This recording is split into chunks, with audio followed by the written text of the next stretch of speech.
बिस्मिल्लाहिर्रहमानिर्रहीम, अस्सलाम वालेकुम, good morning and welcome to morning at home. Viewers, आज मैं एक ऐसी बात करने वाली हूँ जो शायद कुछ घर के बड़ों को अच्छी ना लगे।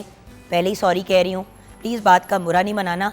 बात किस कॉन्टेक्स्ट में कर रही हूँ और क्या समझाना चाह रही हूँ, रिक्वेस्ट है उसको प्लीज़ अंडरस्टैंड करने की कोशिश कीजिएगा।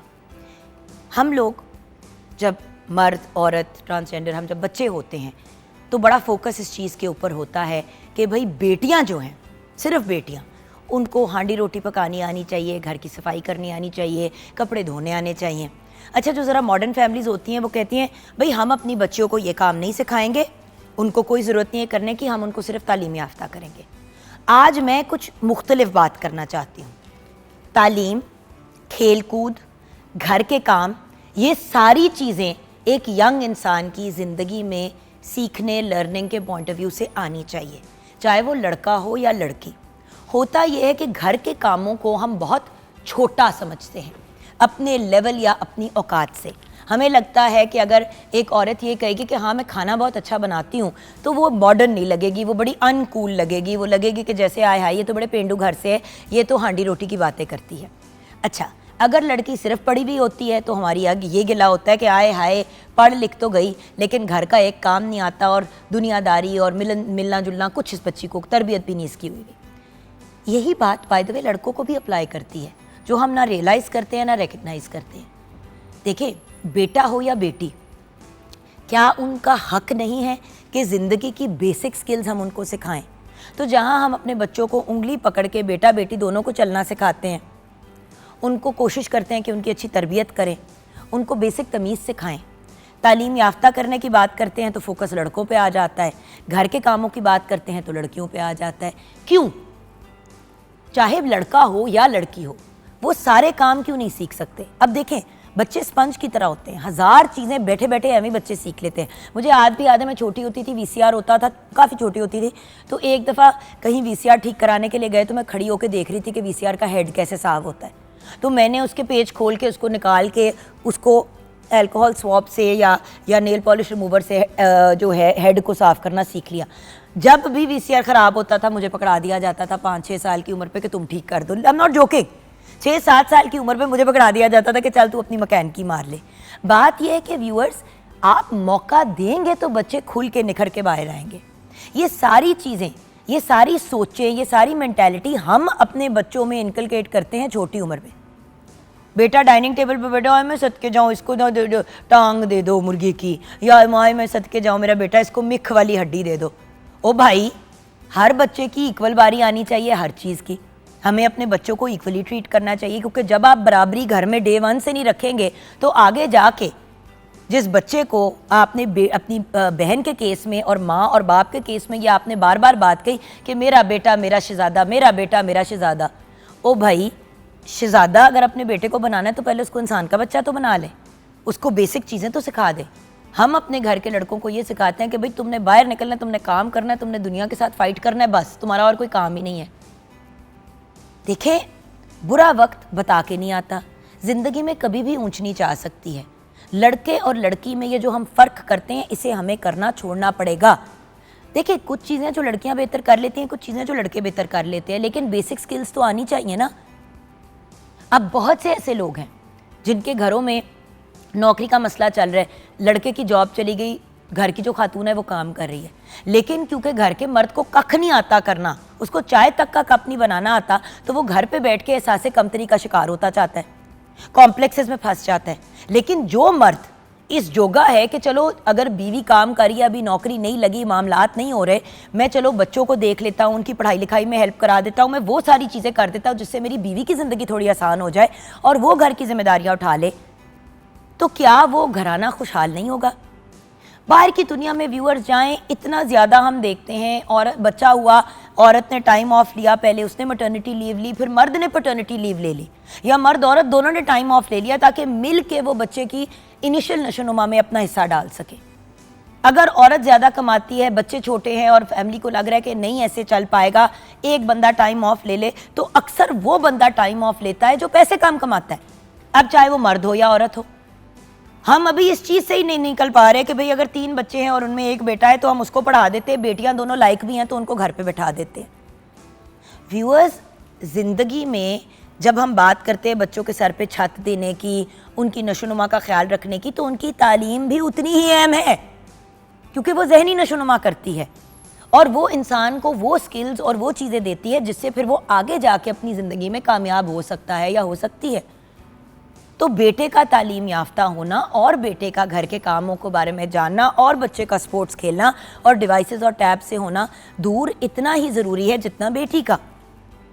और चाहे बेटी हो, बेटा हो या ट्रांसजेंडर हो, आपको अपने हर बच्चे को बराबरी के साथ लेके चलना है। अगर बच्चा डिफरेंटली एबल्ड भी है तो तालीम तो फिर भी हासिल कर सकता है। हम घरों में ऐसे बच्चों को बंद कर लेते हैं कि हमारा बच्चा स्पेशल है, लोग देखेंगे क्या कहेंगे। तो व्यूअर्स, या तो आप अपनी ईगो को सेटिस्फाई कर लें, अपनी झूठी अना को, या फिर आप अच्छे माँ बाप होने के नाते, अच्छे जिम्मेदार ह्यूमन बीइंग्स होने के नाते अपनी औलाद को अच्छे तरीके से रेज़ कर सकते हैं। तो आज जिस बात पे डिस्कशन होगी कि अगर बच्चियां कुछ अपनी ज़िंदगी में करना चाहती हैं, कोई मुश्किल वक्त आता है, तो वो कैसे अपने आप को आगे लेके बढ़ सकती हैं और क्या क्या सिचुएशंस हैं। पढ़ी लिखी हैं तो उस केस में, अगर कभी भी नहीं, अगर पढ़ लिया है लेकिन कभी जॉब नहीं की तो उस केस में क्या करें, और अगर पढ़ी लिखी नहीं है लेकिन हालात ऐसे हैं, नौकरी करनी है, बस अब जिम्मेदारी या मजबूरी पड़ गई है ऊपर, तो उसको कैसे हैंडल करें। तो आज दो बड़ी बाहिम्मत ख़वातीन हमें ज्वाइन करेंगी और ज़ैनब गोंदल भी हमें ब्रेक के बाद ज्वाइन करेंगी, उनको भी इस गुफ्तगू में इंक्लूड करेंगे। व्यूअर्स, गुफ्तगू करने का रीज़न ये है कि कुछ अर्सा पहले कुछ ऐसे फैक्ट्स एंड फिगर्स मेरे सामने आए जिनसे मैं हक्का बक्का रह गई कि अगर कुछ साल पहले एक लिस्ट आई थी कि अगर 149 ममालिक हैं तो हमारा नंबर उस पर 148 पे आता है इन टर्म्स ऑफ ख़वातीन की कंट्रीब्यूशन, यानी कि औरतें कितनी नौकरियां करती हैं, कितनी एजुकेटेड है, कितना आगे वर्कफोर्स का हिस्सा बनती हैं। तो हम 149 में से 148 पे थे, यानी कि हमारे यहाँ ख़वातीन को या तो मौके नहीं मिलते, या वो करना नहीं चाहती, या अगर वो कर भी रही होती हैं जॉब्स तो घर वाले नहीं मानते। हज़ार प्रॉब्लम्स की वजह से हमारी ख़वातीन जो है वो खुद मुख्तार नहीं हो पाती। तो अगर कोई औरत, सबसे पहली बात तो यह होम मेकर होना और घर के मामलात को हैंडल करना। मैंने क्यों कहा कि अगर मर्द जॉब करता है तो उसको भी ये काम आने चाहिए, औरत को भी, क्योंकि जिस तरह रोज़ी रोटी कमाना इंपॉर्टेंट है उसी तरह घर के मामलात को भी साथ लेके चलना इंपॉर्टेंट है। कोई भी घर होम नहीं बनता, अपना नहीं होता, जब तक उसके अंदर अपनाइयत नहीं आती और उसमें मेहनत और एफर्ट नहीं आता। तो मैं तो बहुत ज़्यादा इस चीज़ की एडवोकेट हूँ कि बच्चों को हमें खुद ही पालना चाहिए, लेकिन अगर मजबूर हैं, सिचुएशन ऐसी है, तो दोनों मिल के भी तो अपना हिस्सा डाल सकते हैं। बड़ी दफ़ा ऐसा होता है कि अगर औरत जो है उसकी मीटिंग्स है वो फंसी हुई है, तो मर्द जो है वो जाके पेरेंट टीचर कॉन्फ्रेंस या पेरेंट टीचर मीटिंग जिसको हम कहते हैं PTC, उसको जाके अटेंड कर लेते हैं। व्यूअर्स, हज़ार चीज़ें हैं जो की जा सकती हैं बच्चों की नशोनुमा ज़िंदगी में आगे बढ़ने के लिए। ऑल्सो अगर आपस में अपने ताल्लुक़ को अच्छा रखना है, ऑल्सो व्यूअर्स, खाना बनाना, कपड़े धोना, सौदा ख़रीदना आना, बैंक जाना, बैंकिंग के काम आना, बिल्स को अदा करना, ये हर इंसान को आना चाहिए। मैं आपको बता नहीं सकती व्यूअर्स, जब मैं कनाडा से पहली दफ़ा पाकिस्तान आई, वहाँ पे तो बिल्स ऑनलाइन भी पे हो जाते थे, वो बड़ा इजी था। यहाँ जब मैं आई, अभी ऑनलाइन का सिस्टम नहीं था, मुझे खुदा की कसम कख नहीं समझ आती थी कि कौन सा बिल कहाँ ले जाके किस तरह पे करना है। लाइनों में खड़े होना, कन्फ्यूजन, लाइन में खड़े हो गए, एंड पे पहुँचे तो उन्होंने कहा नहीं जी अभी आप गलत लाइन में, फलां में चले जाए, बंदा पागल हो जाता था। तो ये भी बड़ी लाइफ की बेसिक स्किल्स हैं। चेक लिखना, पेमेंट्स करना, पे ऑर्डर्स बनवाना, ये चीज़ें हमें व्यूअर्स आनी चाहिए। कौन सिखाएगा? ज़िंदगी से सीखेंगे ना। और ज़िंदगी में हम कैसे सीखते हैं? माँ की गोद और बाप की गोद तो पहली दरसगाह होती है। सो ये सारी चीज़ें घरों से स्टार्ट होती हैं। मैं ये नहीं कह रही हूँ कि लड़के लड़कियों के बीच में जंग शुरू कर दें, मैं ये कह रही हूँ कि जो जंगें हम घरों में जानते या ना जानते हुए बच्चों के दिलों और दिमागों में शुरू कर देते हैं कि लड़का सोचता है कि मैं इससे बहुत बेहतर हूँ, बच्ची जो है वो इस कॉम्प्लेक्स में ही रहती है कि मैं तो हमेशा से अपने भाई से कमतर हूँ। क्यों? गलत बात है। बाप की अगर एक कामयाब बिजनेस है तो उसमें बेटा ही क्यों काम करेगा? बेटी क्यों नहीं टेक ओवर कर सकती? उसका भी उतना ही हक है जितना बेटे का है।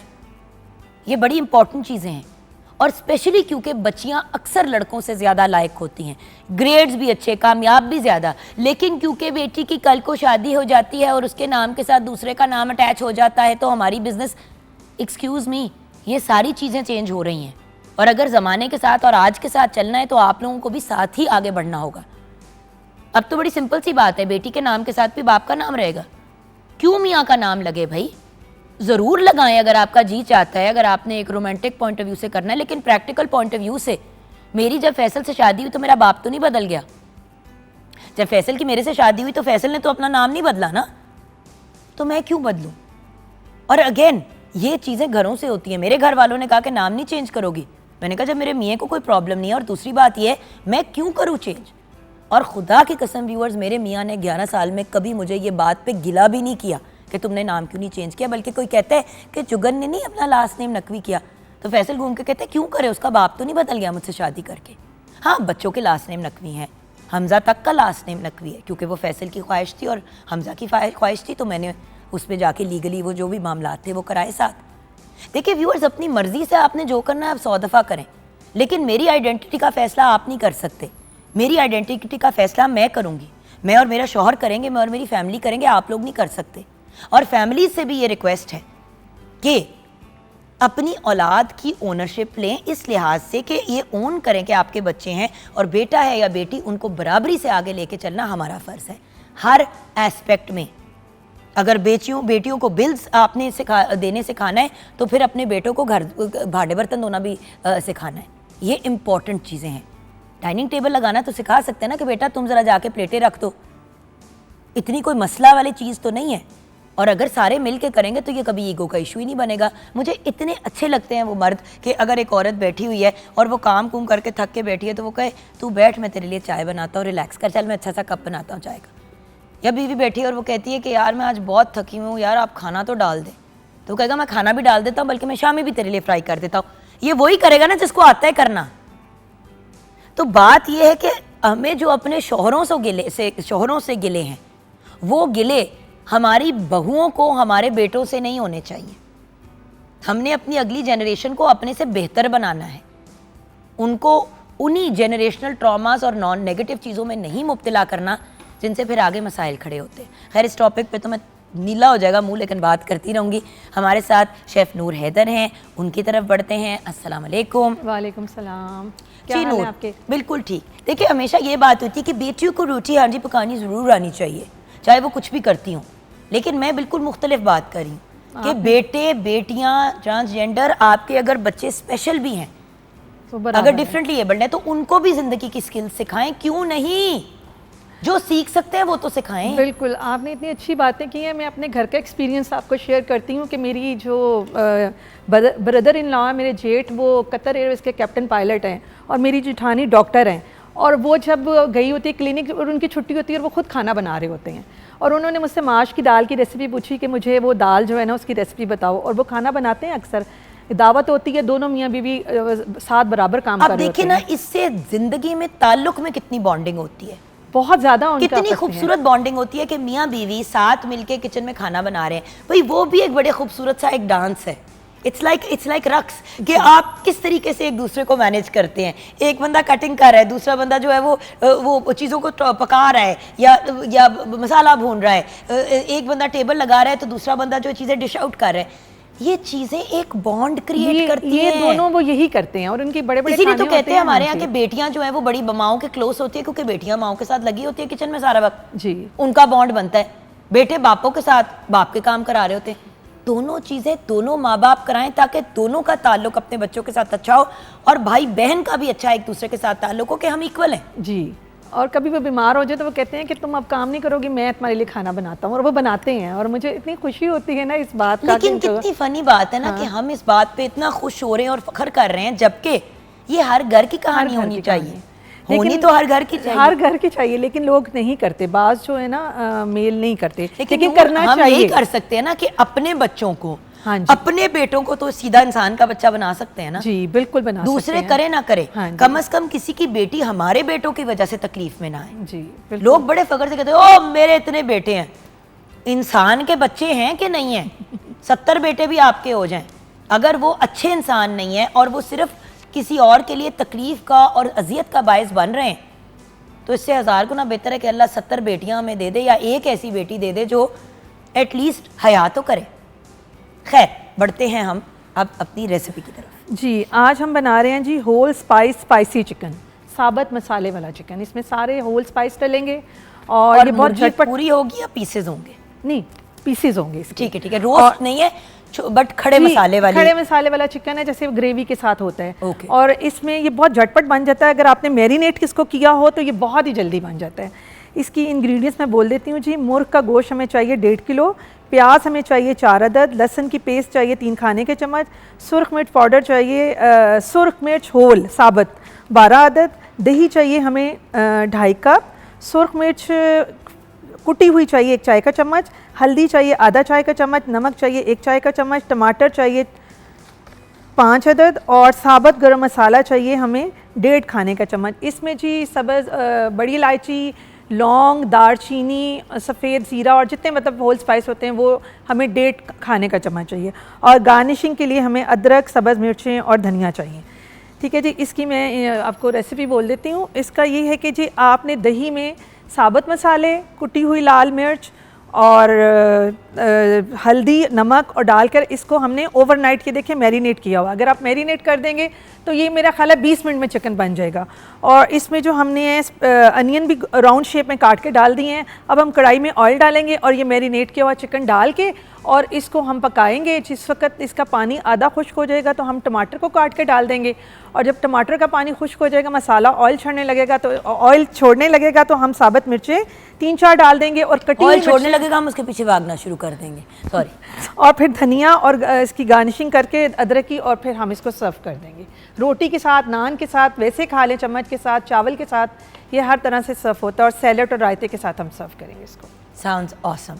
और वही चीज़ है ना कि ये इस किस्म की चिकन है कि आप अगर नान रोटी के बगैर इसको खाएं या चावलों के बगैर बड़े मज़े की होती है। और इस किस्म की ग्रेवी, सैलेड, साथ में रायता और ये आपकी कंप्लीट मील है। बट अगर थोड़ा सा पोर्शन राइस का भी साथ ले लें तो इसकी ग्रेवी के साथ बहुत मज़े का, बॉइल्ड राइस थोड़ा सा पोर्शन ले लें और बहुत ही मज़ेदार बनती है। ये वो दही वाली मुर्गी है ना जिसको हम दही वाली मुर्गी भी कहते हैं, जिसका रंग डार्क नहीं होता, ये वाइट ही रहता है। जी जी जी, मुझे समझ आ गई है कौन सी। और ये बड़े मज़े की होती है और अच्छे से बने तो लिटरली आप उंगलियां चाटते रह जाते हैं। तो देखिए जहाँ कढ़ाइयाँ और इतने मुरगन और हैवी डिशेस बनाते हैं वहाँ पे इस तरह की डिश भी बड़ी ही आपके हाजमे के लिए अच्छी रहती है। ब्रेक की तरफ जाने से पहले व्यूअर्स ट्रिब्यूट पेश करना चाहेंगे। आज क्योंकि 2 सितंबर है तो 2 सितंबर को हमारे से बिछड़े थे अहमद राही साहब। आज उनकी डेथ एनिवर्सरी है। बेहतरीन पोइट और राइटर थे। 12 नवंबर 1923 को आप पैदा हुए। असल नाम आपका ग़ुलाम अहमद था और आपका तखल्लुस राही था। आपने बेशुमार फिल्म्स की स्क्रिप्ट लिखी, सिंगिंग की दुनिया में भी काफ़ी आपने कामयाबी हासिल की। एक पंजाबी फिल्म्स के गाने में जब आपका गाना पॉपुलर हुआ तो आपने फिल्म की दुनिया में कदम रखा। पंजाबी फिल्म अगर हीर रांझा की बात करें तो उसके लिए भी आपने बड़े फेमस गाने लिखे। गवर्नमेंट की तरफ से आपको प्राइड ऑफ परफॉर्मेंस से नवाजा गया। आपकी डेथ 2 सितंबर 2022 को हुई। दुआ है कि अल्लाह पाक आपके दर्जात को बुलंद फरमाए। आज हम अहमद राही साहब को याद कर रहे हैं जिनका असल नाम ग़ुलाम अहमद था। सो व्यूअर्स ब्रेक की तरफ पढ़ेंगे। ब्रेक के बाद जब वापस आएंगे तो आज बात करेंगे कोकोनट यानी कि खोपरे की। कोकोनट लगाने में, खाने में, पीने में, डिज़र्ट्स में, इवन वो जो कहते हैं ना कुकिंग में, सेवरी खाने में, नमकीन खाने में भी बड़ा कारआमद और यूज़फुल रहता है। लेकिन कोकोनट का सही इस्तेमाल, और अब आप देखें कि एशियन कंट्रीज़ में स्पेशली थाईलैंड देख लें, अगेन अगर आप श्रीलंका को भी देख लें तो कोकोनट का, खोपरे का बड़ा इस्तेमाल होता है। कोकोनट मिल्क का भी, कोकोनट वाटर का भी, कोकोनट का भी, उसको डिफरेंट तरीक़ों से इस्तेमाल किया जाता है। तो ब्रेक के बाद बात करेंगे कोकोनट।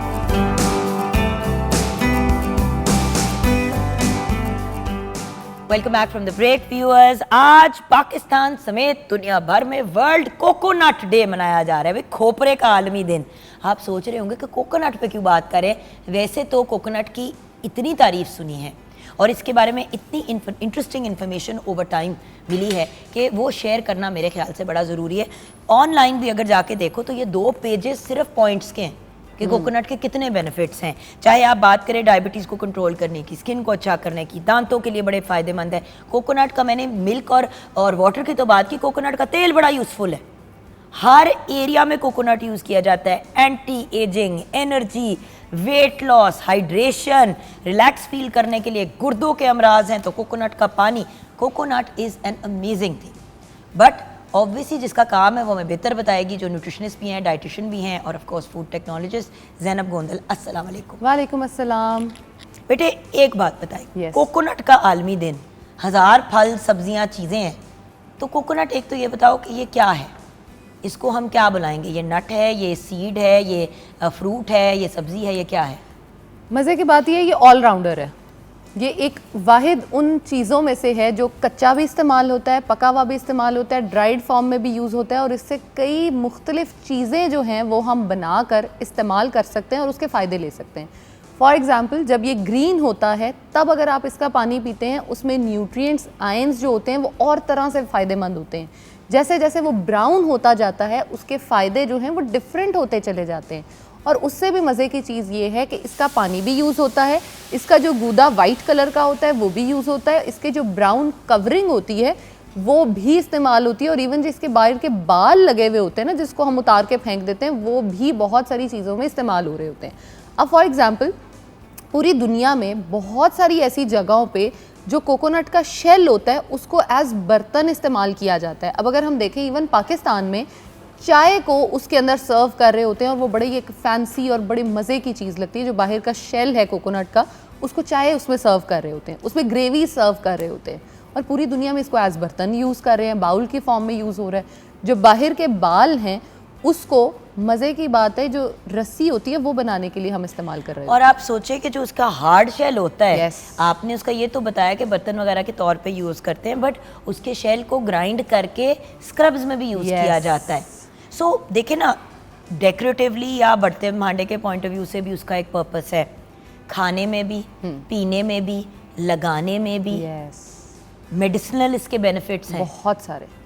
अब जिन लोगों का कोलेस्ट्रॉल है कम नहीं होता, यूरिक एसिड कम नहीं होता, दिल के अमराज हैं, किसी को भी किसी किस्म का भी दिल का मसला है, अगर वो कोकोनट का पानी, कोकोनट का मिल्क या कोकोनट को इस्तेमाल करना शुरू कर देता है तो वो बहुत हद तक मुफीद हो जाता है। लेकिन लेकिन लेकिन उसकी एक क्वांटिटी जो है वो हमें समझना बहुत ज़रूरी है। अब जो एक फ़्रेश नारियल है, अगर पूरे फ्रेश नारियल में ऑलमोस्ट 350 कैलोरीज़ हैं, तो ड्राई होके उसकी कैलोरीज़ डबल हो जाती हैं, ऑलमोस्ट 650 या 700 तक उसकी कैलोरीज चली जाती हैं एक कोकोनट की। जब वो कच्चा है तब कम है, पकने के बाद ज़्यादा है। जब वो कच्चा है तब उसमें फाइबर भी कम है, उसमें कार्ब्स भी कम है, उसमें जो आयरन के फॉर्म्स हैं वो भी कम है। लेकिन जैसे जैसे वो पकता जाएगा उसके कार्ब्स का रेशो, उसके फाइबर का रेशो बढ़ जाएगा। वज़न कम करने के लिए कोकोनट को इस्तेमाल अगर आपने करना है तो हमेशा सिर्फ़ और सिर्फ कच्चे नारियल का जो पानी है वो वज़न कम करने में हाँ बहुत ज़्यादा मुफीद हो सकता है। लेकिन अगर आप पका हुआ कोकोनट इस्तेमाल कर रहे हो और वज़न कम करना चाहते हो तो सॉरी टू से वज़न कम नहीं होगा, बल्कि वज़न बढ़ता चला जाएगा। कच्चा कोकोनट वज़न कम करेगा, पका हुआ कोकोनट हमेशा वज़न बढ़ाएगा आपका। अब जैसे बहुत सारे हम देखते हैं हमारे घरों में ड्राइड फॉर्म में कोकोनट जो है वो अवेलेबल होता है, चाहे वो क्रश्ड हो चाहे वो वैसे हो, उसकी कैलोरीज बहुत ज़्यादा होती हैं। और आप देखें कि कोकोनट के जो पीसेस हम कभी कभी लेके आते हैं मेवे के तौर पे, मेवाजात के फॉर्म में, मीठे में हम अक्सर खीर में, शीर खोरमे में, शाही टुकड़े वगैरह में आप यूज़ करते हैं। होता ये है कि वो जो खोपरे का पीस अगर आपने खोल दिया है, चाहे डब्बे में भी बंद करके रखो, 6-8 दिनों में ना वो अजीब सा उसमें से तेल निकल आता है और वो कड़वा सा हो जाता है और उसका कलर चेंज हो जाता है। अब कोकोनट ऑयल की अगर आप बात कर रही हैं तो कोकोनट ऑयल आप समझे कि आपकी सर से लेकर पूरी बॉडी की नशोनुमा अकेला आपका जो कोकोनट ऑयल है वो कर सकता है। फॉर एग्ज़ाम्पल, आपको कोई ऑयल सूट नहीं करता, आपको ऑयल यूज़ करना पसंद है आपके खानों में, चाहे वो आपके सैलड्स में हो, और सबसे मज़े की चीज़ आपकी ओरल हेल्थ, आपकी दांतों की सेहत के लिए सबसे ज़्यादा मुफीद है। आप सुबह उठते ही अगर 1 चम्मच कोकोनट ऑयल लेते हो और पूरे मुंह में उसको जो है वो तकरीबन 5 मिनट तक घुमाते हो, जितना भी बैक्टीरिया होता है वो आपके मुंह में ही किल हो जाता है। क्योंकि जितने ये डिटॉक्स का बड़ा ही बेहतरीन तरीका है। बिल्कुल। अब जैसे आजकल जो मौसम चल रहा है, पिछले काफ़ी महीनों से हम देख रहे हैं गर्मी बहुत सख्त चल रही थी और बड़ा हम सफ़र कर रहे हैं गर्मी से, तो उसमें होता ये है कि आपको डायरिया के चांसेस बहुत ज़्यादा बढ़ जाते हैं। अगर आप कोकोनट ऑयल को ऐसे स्क्विश करते हो मुंह में, उससे होता ये कि जितने भी आपके ई कोलाई और जितने भी बैक्टीरियाज आपके बन रहे होते हैं, जिन्होंने आपका जाके पेट ख़राब करना होता है, वो मुंह में ही किल हो जाते हैं। और उसका जो असर होता है कोकोनट ऑयल का, वो ऑलमोस्ट आपकी बॉडी में 12 आवर्स तक उस बैक्टीरिया को फाइट करता रहता है और आपके मुंह में बैक्टीरिया नहीं बनने देता। That means that is very good आपके गट हेल्थ के लिए भी। और अगर आप उसको कंज्यूम करते हो तो उसमें ये होता है कि आपने सुबह सुबह उठते ही आजकल अच्छा हम देख रहे हैं एक बहुत वायरल चीज़ चल रही है कि वज़न कम करना है, सुबह उठ के 1 कप पानी लें, उसके अंदर 2 चम्मच कॉफ़ी के डालें, 1 चम्मच देसी घी का लें और उसको इस्तेमाल करें, आपका वज़न कम हो जाएगा। अच्छा, वज़न कम होने के पीछे ना तो कॉफ़ी की साइंस है ना देसी घी की साइंस है, तो साइंस बेसिकली जी मैं बताऊं इसमें देसी घी की क्या साइंस है। यस 90% लोगों की वेट लॉस में प्रॉब्लम होती है कॉन्स्टिपेशन। यस लोग डॉक्टर के पास जाते हैं और कंप्लेन करते हैं कि डॉक्टर साहब या डॉक्टर साहबा मेरा ना मुझे कब्ज़ का बड़ा मेरा वेट नहीं कम हो रहा, वेट नहीं कम हो रहा। जब आप एक्चुअली तशखीस करते हैं तो पता चलता है क्योंकि फाइबर का कंटेंट ज़िंदगी में इतना कम होता है, बिल्कुल। और हम वैसे ही डाइटिंग वगैरह की एक्साइटमेंट में सब्जियां फल तो सबसे पहले छोड़ देते हैं बेवकूफ़ों की तरह, तो पेट आपका कॉन्स्टिपेट हो जाता है। जिस इंसान को कब्ज़ है उसका वेट फंसेगा ही फंसेगा। बिल्कुल। कॉन्स्टिपेशन बीमारियों की जड़ है। यस बेसिकली फासिद मादे या जो सारी गंदी चीज़ें आपके सिस्टम से निकलनी होती हैं वो आपकी यूरिन से और आपकी फीसिस से, यानी कि बिल्कुल, जब आप निकल वॉशरूम रहे यूज़ करते हैं तो वो निकल जाती हैं। जो चीज़ अंदर पड़ी रहेगी, घर के अंदर भी सड़ कोई चीज़ जाएगी। पड़ी रहती है तो गल जाती है, उससे बू आनी शुरू हो जाती है, ख़राब हो जाती है, तो पेट में भी यही होता है। बिल्कुल। तो जब तक आप अपनी कॉन्स्टिपेशन को नहीं हल करेंगे वो कभी भी ठीक नहीं हो सकती।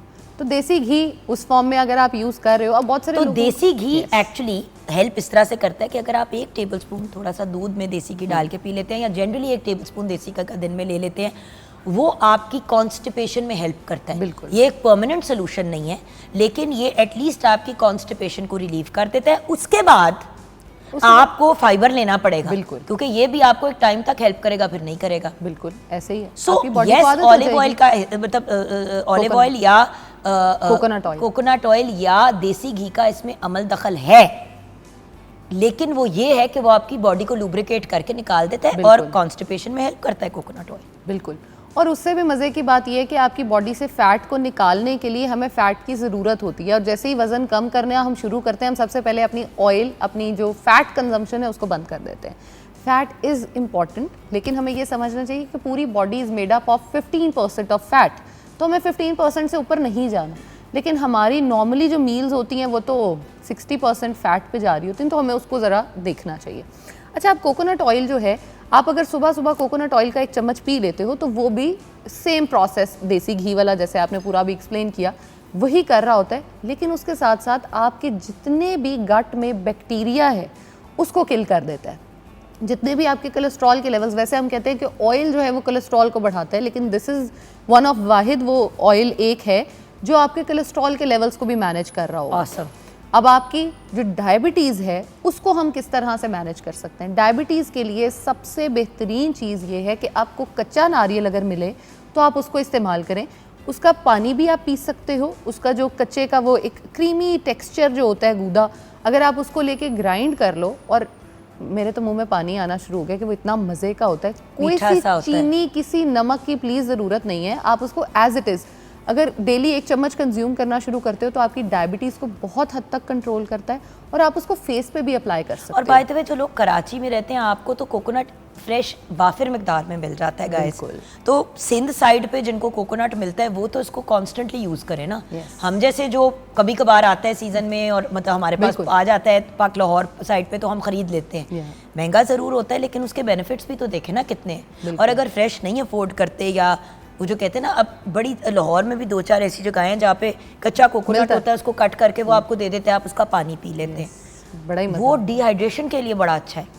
अगर आपको हीट स्ट्रोक हुआ है या आपको गुर्दों का कोई प्रॉब्लम है, तो लोग गुर्दे की पत्थरी अगर आपको हो जाती अब है। क्रैनबेरी जूस की बात करते हैं, तो क्रैनबेरी जूस तो पाकिस्तान में मिलता ही नहीं है, उसके सैशे मिल जाते हैं क्रैन मैक्स के, आप वो पी लें। Yes. तो उससे 100 गुना बेहतर ही है कि आप कोकोनट का पानी पिएं, वो आपके सिस्टम को फ्लश आउट कर देता है। बिल्कुल ऐसे ही है। अब अगर आप ये कहें कि डब्बे में मिलने वाला कोकोनट वाटर और नेचुरल मिलने वाला एक जैसे हो सकते हैं, तो यार दैट इज ज़मीन नॉट आसमान पॉसिबल। का फ़र्क है हर चीज़ में, जिसमें आप जो आर्टिफिशियल होगी, जिसके अंदर आप वो डालेंगे प्रिजर्वेटिव्स ऐड हो preservatives, वो जाएंगे, बदल जाता है ना। Of course. आप कोकोनट का पानी निकाल के अगर रखेंगे तो 1 घंटे बाद वो बाहर ख़राब हो जाएगा, लेकिन जो डब्बे में मिल रहा है उसकी shelf life is like 2 to 3 years। तो 2 to 3 years उसको प्रिजर्व अगर हमने करना है तो उसके लिए हमें चीज़ें डालनी पड़ेंगी, उसमें केमिकल्स होंगे। अब उससे भी एक मज़े की बात यह है कि जैसे डिहाइड्रेशन, और उसमें हमने बात की है कि आपकी बॉडी में आयंस को पूरा करने के लिए आपको किसी भी किस्म की वीकनेस है, आपको हर वक्त लिथार्जिक आप रहते हो, आपको हेल्प आउट नहीं होता, आप वर्कआउट करना चाहते हो लेकिन आपको लगता है कि आपको बॉडी सोरनेस हो जाएगी, मसल सोरनेस हो जाएगी और आप नहीं वर्कआउट कर सकते, तो ये प्री वर्कआउट और पोस्ट वर्कआउट आपका बेस्ट फ्रेंड हो सकता है आपका कोकोनट वाटर जो है। आप कोकोनट का पानी पीना शुरू कर दें, सबसे बेहतरीन है। जिन लोगों को नाक से खून आता है या ब्लड प्रेशर बहुत ज़्यादा हाई रहता है वो इसका इस्तेमाल कर सकते हैं, बहुत अच्छा होता है उसके लिए। अब जैसे आपने कहा कि हमारे पास फ्रेश अवेलेबल नहीं होता तो वो क्या करें लोग, आप जो कच्ची गिरी मिलती है, जो हमारे यहाँ कच्चा नारियल होता है ब्राउन कलर में जो है, आप उसको रात को अच्छी तरह से वॉश करके पानी में सोक करके रख दें। जब आप सुबह उठेंगे तो आप उसको ग्राइंड करके या तो खा लें या आप उसको कच्चे को अच्छी तरह साफ़ करके जो गीला था उसको खाएंगे तो भी वो आपको बहुत ज़्यादा हेल्प आउट कर रहा होगा। अब नारियल जो है वो स्किन पे लगाने के लिए भी of course it's very beneficial. Oil है की बात करूं, चाहे मैं पानी की करूं, चाहे मैं उसके गूदे की करूं, तीनों ही फॉर्म्स में वो आपकी स्किन के ऊपर भी अप्लाई करने में बेहतरीन है और खाने में भी। आपको किसी मेकअप रिमूवर की ज़रूरत नहीं है बाय करने की, इतने एक्सपेंसिव कोई ज़रूरत नहीं। सिंपल थोड़ा सा कोकोनट ऑयल लें, अपने हाथों पे उसको गरम कर लें और फिर अपनी स्किन पे आप उसको हमेशा अपवर्ड्स रिमूव हाँ, लेकिन करें। देखो ना, अगर मेकअप लगा हुआ है तो मेकअप रिमूवर के पॉइंट ऑफ व्यू से आपने पूरे फेस पे लगा लिया थोड़ा एक्स्ट्रा, यस, थोड़ा सा आपने जैसे का वार्म करके पूरे फेस पे पैट करके लगा लिया और फिर कॉटन बड लेके आपने अपने फेस के ऊपर की तरफ से उसको वाइप ऑफ कर दिया। हाँ, उसके प्लीज बाद पानी से नहीं धोना, हाँ, पहले ही पानी से नहीं हाँ, धोना, क्योंकि वो सारा फैल के एक गड़मासी मच जाता है। सबसे पहले इसको लगा के अपनी बॉडी में, अपने फेस में से इम्प्योरिटीज निकालें। उसके बाद फिर आप अपनी स्किन से इम्प्योरिटीज, फिर आप उसको वॉश करें बिल्कुल फेस वॉश से, एक अच्छे प्रॉपर फेस वॉश से फेस एंड नेक को, आईज के नीचे ये वो। अगर आई मेकअप ज्यादा किया हुआ है तो मिसलेयर वाटर का भी इस्तेमाल करें आंखों को वाइप डाउन करने के लिए। उसके बाद फिर आपने कोई मॉइस्चराइजर लगाया और उसके बाद भी आप कोकोनट ऑयल लगा सकते हैं। बिल्कुल बिल्कुल, आपकी स्किन के लिए बहुत बेनिफिशियल है। जिसको एक्नी प्रोन स्किन है जिन लोगों की, ये उनके लिए भी अच्छा है, जिनकी ड्राई है उनके लिए भी बहुत अच्छा है। ब्रेक की तरफ चलते हैं। ब्रेक के बाद जब वापस आएंगे तो ब्रेक के फ़ौरन बाद मैं आपको एक टोनर बताना सिखाऊंगी जिसमें आप कोकोनट ऑयल अगर डाल दें और आपके पास टाइम नहीं है कि आप प्रॉपर मॉइस्चराइजिंग करें, जैसे कि आप काम से घर आए, अभी आपने रात की अपनी पूरी स्किन की रूटीन नहीं करनी, क्रीम्स और मॉइस्चराइजिंग, तो उसके लिए आपने अच्छे से वेस्ट वगैरह को वॉश करके, नीट करके, कोकोनट से वो साफ़ करके आपने वॉश किया, उसके बाद फेस वॉश से, उसके बाद एक टोनर सा आपको बनाना सिखाऊंगी जो आप अपनी किसी भी शावर बॉटल में डाल सकते हैं ब्रेक के बाद।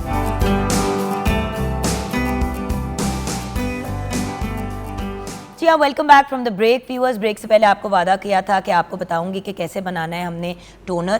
तो कोकोनट की बात हो रही है, इंटरनेशनल कोकोनट डे मनाया जा रहा है, कोकोनट के हमने बेनिफिट्स भी डिस्कस किए हैं। तो सबसे पहले तो ऑफ कोर्स मैं आपको ये बताऊंगी, जो एक शावर बॉटल होती है जिसमें अक्सर आपको रोज़ वाटर भी मिल जाता है, डिफरेंट टोनर्स मिल जाते हैं, कोई भी खाली शावर बॉटल ले लें जिसके अंदर छोटी सी स्प्रे होती है, उसके अंदर आपने बेसिकली रोज़ वाटर डाल लिया, क्यूकम्बर वाटर डाल दिया, एलोवेरा वाटर डाल दिया, कुछ भी आप डाल सकते हैं। मैं पर्सनली कोकोनट ऑयल और एलोवेरा की कॉम्बिनेशन बहुत पसंद करती हूँ क्योंकि दोनों बड़े नरिशिंग होते हैं। एलोवेरा टोनर मैं अपनी ब्रांड का भी बनाती हूँ, कोई भी मतलब कहीं से भी आप ले सकते हैं। एलोवेरा टोनर नहीं भी आता तो नॉर्मल आपने अच्छा फिल्टर्ड साफ सुथरा पानी, मिनरल वाटर लिया, उसमें आपने 2 टेबलस्पून फ्रेश एलोवेरा डाल दिया, उसके अंदर आपने 1 टेबलस्पून, पूरी बॉटल के अंदर 1 टेबलस्पून आपने उसके अंदर कोकोनट ऑयल डाल दिया गरम करके, ठीक है ना, ताकि वो थोड़ा सा लिक्विड हो जाए। उसको फिर अच्छे तरीके से आपने शेक कर दिया। बेस्ट, ये आपने फेस एंड नेक पे अपने स्प्रे कर दिया, बल्कि ये आप अपनी पूरी बॉडी पे नहा के स्प्रे कर सकते हैं। बिल्कुल, कोकोनट ऑयल के भी बेनिफिट्स मिल जाएंगे, एलोवेरा के भी मिल जाएंगे। आजकल जिन लोगों को स्पेशली होता है ना, इचिंग बड़ी स्किन में हो रही होती है, आपको पता है अजीब सा मौसम, ये महीने ही बड़े अजीब होते हैं, अगस्त, सितंबर, अक्टूबर, इसमें ना स्किन के बड़े मसाइल होते हैं। तो इस सीजन में बड़ा एक ये अच्छा रहता है कि आपने वो शावर बॉटल की और पूरी बॉडी पे आपने उसको स्प्रे किया, फेस पे किया, नेक पे किया, हाथों पाँव पे भी कर लिया, आपकी बड़ी अच्छी जेंटल मॉइस्चराइजिंग हो जाती है, चिप चिप नहीं होती। बिल्कुल ऐसे ही, जबरदस्त। लेकिन ये आपको हर बार नया ही बनाना पड़ेगा क्योंकि कोकोनट ऑयल अगर आपने ठंडा कर दिया तो वो सख्त हो जाता है। बिल्कुल, और एलोवेरा के साथ हम उसको हीट नहीं कर और अगर आपने इसको कोकोनट ऑयल के बगैर बनाना है तो आप इसमें कोकोनट मिल्क भी डाल सकते हैं। हाँ, फिर आप इसको फ्रिज में 1 हफ्ता रख सकते हैं। वो बनाने का तरीका भी बता। 2 टेबलस्पून आपने कोकोनट मिल्क डाल दिया, आपने एलोवेरा के 2 टेबलस्पून डाले और बाकी आपने उसमें रोज वाटर डाल दिया या नॉर्मल पानी, मिनरल वाटर डाल के उसको अच्छे से शेक कर लिया। अगर आपको कोई फ्रेग्रेंस चाहिए तो एक ड्रॉप लेवेंडर ऑयल का डाल दिया, एक ड्रॉप रोज ऑयल का डाल दिया, essential oil डाल दें। या ना डाले। हाँ, जिन लोगों की स्किन एक्नी प्रोन होती है वो लेमन ग्रास के ऑयल का एक कतरा डाल सकते हैं या टी ट्री ऑयल का एक कतरा, लेकिन हर बंदे को टी ट्री ऑयल सूट नहीं करता। सो अगर वो नहीं करता तो लेमन ग्रास का एक कतरा आप डाल सकते हैं and shake it up nicely, और वो आपने अपनी फेस एंड नेक पे स्प्रे कर दी, ज़बरदस्त हो जाएगी स्किन आपकी। अब कोकोनट मिल्क लोगों को लग रहा होगा कि बड़ी कोई एक्सपेंसिव चीज़ है, मार्केट से हम खरीदेंगे तो आई हैव पाउडर फॉर्म में भी मिल जाती है बहन। नहीं मिलता, अगर घर पर बना लें, घर पे जो नारियल पड़ा हुआ है उसको सोख करके पानी में रखें फॉर ओवरनाइट या 3 से 4 घंटे, और उसके बाद उसको छोटे पीसेस करके अपने ग्राइंडर में डालें, थोड़ा सा साथ पानी डालें, उसको अच्छी तरह से ब्लेंड होने दें, लाइक 2 से 3 मिनट। जैसे ही वो अच्छी तरह ब्लेंड हो जाए आप उसको स्टेन करें, आपका कोकोनट मिल्क जो है वो बिल्कुल रेडी है। और उसका जो आप समझे वो बच जाता है थोड़ा सा, आप उसको दोबारा डालें, दोबारा उसमें पानी डालें, 2 बार आप उसमें से जो है अपना कोकोनट मिल्क स्टेन आउट कर सकते हो। अब जो बाकी आपका रेजिड्यू बच गया है कोकोनट का, आप उसको अपने किसी भी फेस मास्क में ऐड ऑन करके, जैसे फॉर एग्जांपल बेसन अगर आपको सूट करता है, बेसन ले लें 1 चम्मच, उसके अंदर जो है थोड़ी सी हल्दी डाल लें, थोड़ा सा ये कोकोनट का पाउडर डाल के, अगर स्किन ड्राई है तो दूध के साथ या दही के साथ, और अगर स्किन ऑयली है तो पानी के साथ आप उसका मिक्सचर बनाकर अच्छी तरह अपनी स्किन पे अपवर्ड्स पोजीशन में और अपने जो नेक है उस पर लगाएं, फेस एंड नेक दोनों पे, तो आपके लिए बड़ा अमेजिंग सा है। उसके बाद उसको स्क्रब करें क्योंकि उसके अंदर छोटे छोटे जो है वो नारियल के वो होंगे, तो आपके लिए बड़ा अमेजिंग सा हो जाएगा। और अगेन जब भी स्क्रब करना है तो जेंटल स्क्रब करना है। व्यूअर्स, ये it's one of those things, इसको आप फ्रूट बुला लें, वैसे तो इसके साथ कोकोनट लगता है लेकिन एक्चुअली तो फ्रूट है एंड इट्स अ सीड, ठीक है। इसको जब आप यूटिलाइज करते हैं ना तो कितनी चीज़ें, हेयर की अगर बात कर लें, जिस बंदे को कोई ऑयल नहीं सूट करता, अक्सर लोग जिस तरह मुझे सरसों का तेल नहीं सूट करता, निकलता ही नहीं है बालों से, निकलता ही नहीं है, उन लोगों के लिए जिनको लाइटर ऑयल चाहिए वो अपने बालों पे देसी घी या कोकोनट ऑयल का इस्तेमाल करें, क्योंकि दोनों की ना तासीर और टेक्सचर एक ही जैसा है। बिल्कुल। मैं तो क्या करती हूँ कि मैं एक मास्क बनाती हूँ जो मैं फेस, नेक और बालों पे लगा लेती हूँ। आप कोकोनट फ्रेश कोकोनट को थोड़ा सा ग्रेट करके बेशक कर लें या कोकोनट मिल्क का इस्तेमाल कर लें, उसके अंदर आपने दही डाली और आपने क्रीम डाली, क्योंकि दही में लैक्टिक एसिड आ गया, क्रीम के अंदर आपको नरिशिंग आ गई, और इसको आपने अच्छे से फेंट लिया। और अगर आपने फेस एंड नेक पे ये लगा दिया, छोड़ दिया, और जो आपने बालों पे लगाना है उसके अंदर आपने 1 अंडे की जर्दी और कुछ 2-3 कतरे लेमन जूस के डाल के उसको फेंट लिया। लेमन जूस से जर्दी की स्मेल खत्म हो जाएगी, और फिर वो आपने अपने सर पे एक हेयर पैक की तरह लगा दिया, और फिर आपने उसको सिंगल शैम्पू से वॉश आउट करना है। हाँ जी, ये बड़ा इंपॉर्टेंट, सिंगल शैम्पू से, 6 शैम्पू नहीं करने। 6 करोगे तो वो पहले से ज्यादा ड्राई हो जाएंगे। एग्जैक्टली, फायदा कोई नहीं रहता उसका। सो यूज दोज थिंग्स जो नेचुरली भी इस्तेमाल हो सकती हैं। अच्छा, अब मुझे एक एक करके बता दो, खाने में कोकोनट को कैसे यूज करें, पीने में कोकोनट को कैसे यूज़ करें, और ऑयल को कोकोनट के कैसे यूज़ करें, एक एक करके मुझे सीक्वेंस में ले। अब मज़े की बात ये है कि तीनों ही चीज़ें हर एज ग्रुप जो है वो इस्तेमाल कर सकता है, बच्चे, बड़े, बूढ़े, औरतें, मर्द, सब। स्पेशली कोकोनट जो है वो प्रेग्नेंट ख़वातीन को रिकमेंड किया जाता है कि आप कोकोनट वाटर का इस्तेमाल करें। और कोकोनट वाटर के वो तो खैर हम किसी और वजह से कर रहे होते हैं रिकमेंड, लेकिन आम जो लोग हैं हमारे वो उसके कुछ और ही समझ रहे हैं कि प्रेग्नेंट औरतों को अगर हम दे रहे हैं तो उसके क्या बेनिफिट्स हो सकते हैं। अब मज़े की बात है, प्रेग्नेंट औरतों को इसलिए रिकमेंड किया जाता है क्योंकि इसके अंदर जो आपके आयंस होते हैं, आयन लॉस बॉडी में नहीं होने देता, आपको डिहाइड्रेशन बिल्कुल नहीं होने देता, आपकी स्किन को बड़ा अच्छा हाइड्रेटेड रखता है, आपकी बॉडी को नरिश्ड रखता है, और उसके साथ साथ इसके इतने सारे बेनिफिट्स हैं कि यह आपकी बेबी की ग्रोथ में बहुत ज़्यादा हेल्प आउट करता है। जैसे बहुत सारे लोगों को आप समझे कि बहुत सारे इश्यूज़ आ रहे होते हैं, ये जिन लोगों को इवन मिसकैरेज का भी इशू आता है वो भी इसी वजह से आता है कि उनकी बॉडी में किसी ना किसी चीज़ की डेफिशिएंसी चल रही होती है, इस वजह से ये होता है।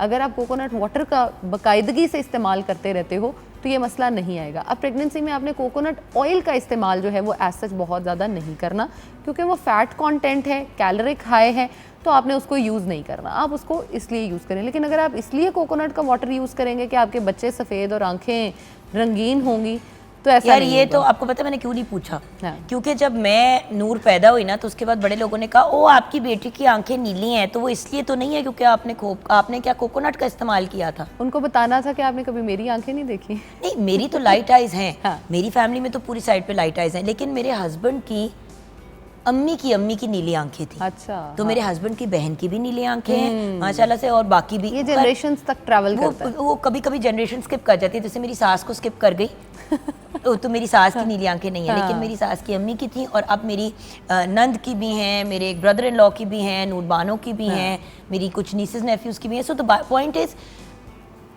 आंखें नीले खाने पीने से नहीं होती व्यूअर्स। ये आपकी जनरेशन में और आपकी जीन्स में ट्रैवल करे तो ही वो चीज़ आती है, अदरवाइज इसमें कोई किसी का कमाल नहीं होता। 7 नस्लों तक आपकी बीमारी भी चलती है, आपके जीन्स भी चलते हैं। अब आपने अगर गोरा बच्चा ही लेना है तो फिर श्रीलंकन जो है वो तो मतलब एक डस्की जो मज़े का कलर आ रहा होता है वो तो कभी भी ना हो। जितना ज़्यादा एशियन और इस साइड पे चल रहा होता है वो तो हम कभी भी नहीं कर सकते। खैर, आपने अगर उसके ऑयल को यूज़ करना है अपने बालों के लिए, अब पानी जो है वो आप पीने के लिए भी इस्तेमाल कर सकते हो। उसको पीने का बेहतरीन टाइम जो होगा वो आपका तकरीबन लंच से पहले होगा। जब भी आप लंच करें, लंच से पहले आप पानी अगर उसका कंज्यूम करते हो तो उसके बाद आपका लंच ऑफ कोर्स लाइटर हो जाता है, क्योंकि आपने एक बड़ी रिफ्रेशिंग सी ड्रिंक ली हुई होती है। आप कोकोनट वाटर को लेमन के साथ भी कंबाइन कर सकते हैं, मिंट के साथ भी कंबाइन कर सकते हैं। अगर इटसेल्फ पिए तो वो खुद ही बहुत मज़े का होता है, लेकिन बहुत सारे लोगों को उसके टेक्सचर में हमें मसला होता है ना कि हमने कुछ ना कुछ अंदर ज़रूर ऐड करना है, तो आप लेमन और मिंट को अंदर ऐड कर लें और उसको अच्छी तरह ब्लेंड कर लें, वो आपका एक बड़ा मज़े का सा हो जाएगा वाटर। नंबर 2, स्किन पे अगर आपने अप्लाई करना है तो जैसे आपने टोनर में बताया आप उसमें इस्तेमाल कर सकते हो, और पूरी बॉडी पे ही ऑफ कोर्स आप उसको इस्तेमाल कर सकते हो। ऑयल की अगर हम बात कर रहे हैं तो कोकोनट का जो ऑयल है वो खाने में, लगाने में, दोनों में ही परफेक्ट है, लेकिन कोकोनट ऑयल में कुकिंग जो है वो हम नहीं कर सकते। 1 मिनट, हाँ जी, ये तो बड़ी कुछ अर्सा पहले तक ही हम यही कह रहे थे कि कोकोनट ऑयल में कुकिंग करनी चाहिए, कोकोनट ऑयल बड़ा हेल्दी है आपके लिए, और मतलब उसमें खाना भी बड़ा, by the way coconut oil में खाना बनता मज़े का ज़रूर है। अच्छा, उसको पकाने का जो एक तरीका है ना वो बड़ा डिफरेंट है, हमें उसको समझना पड़ेगा।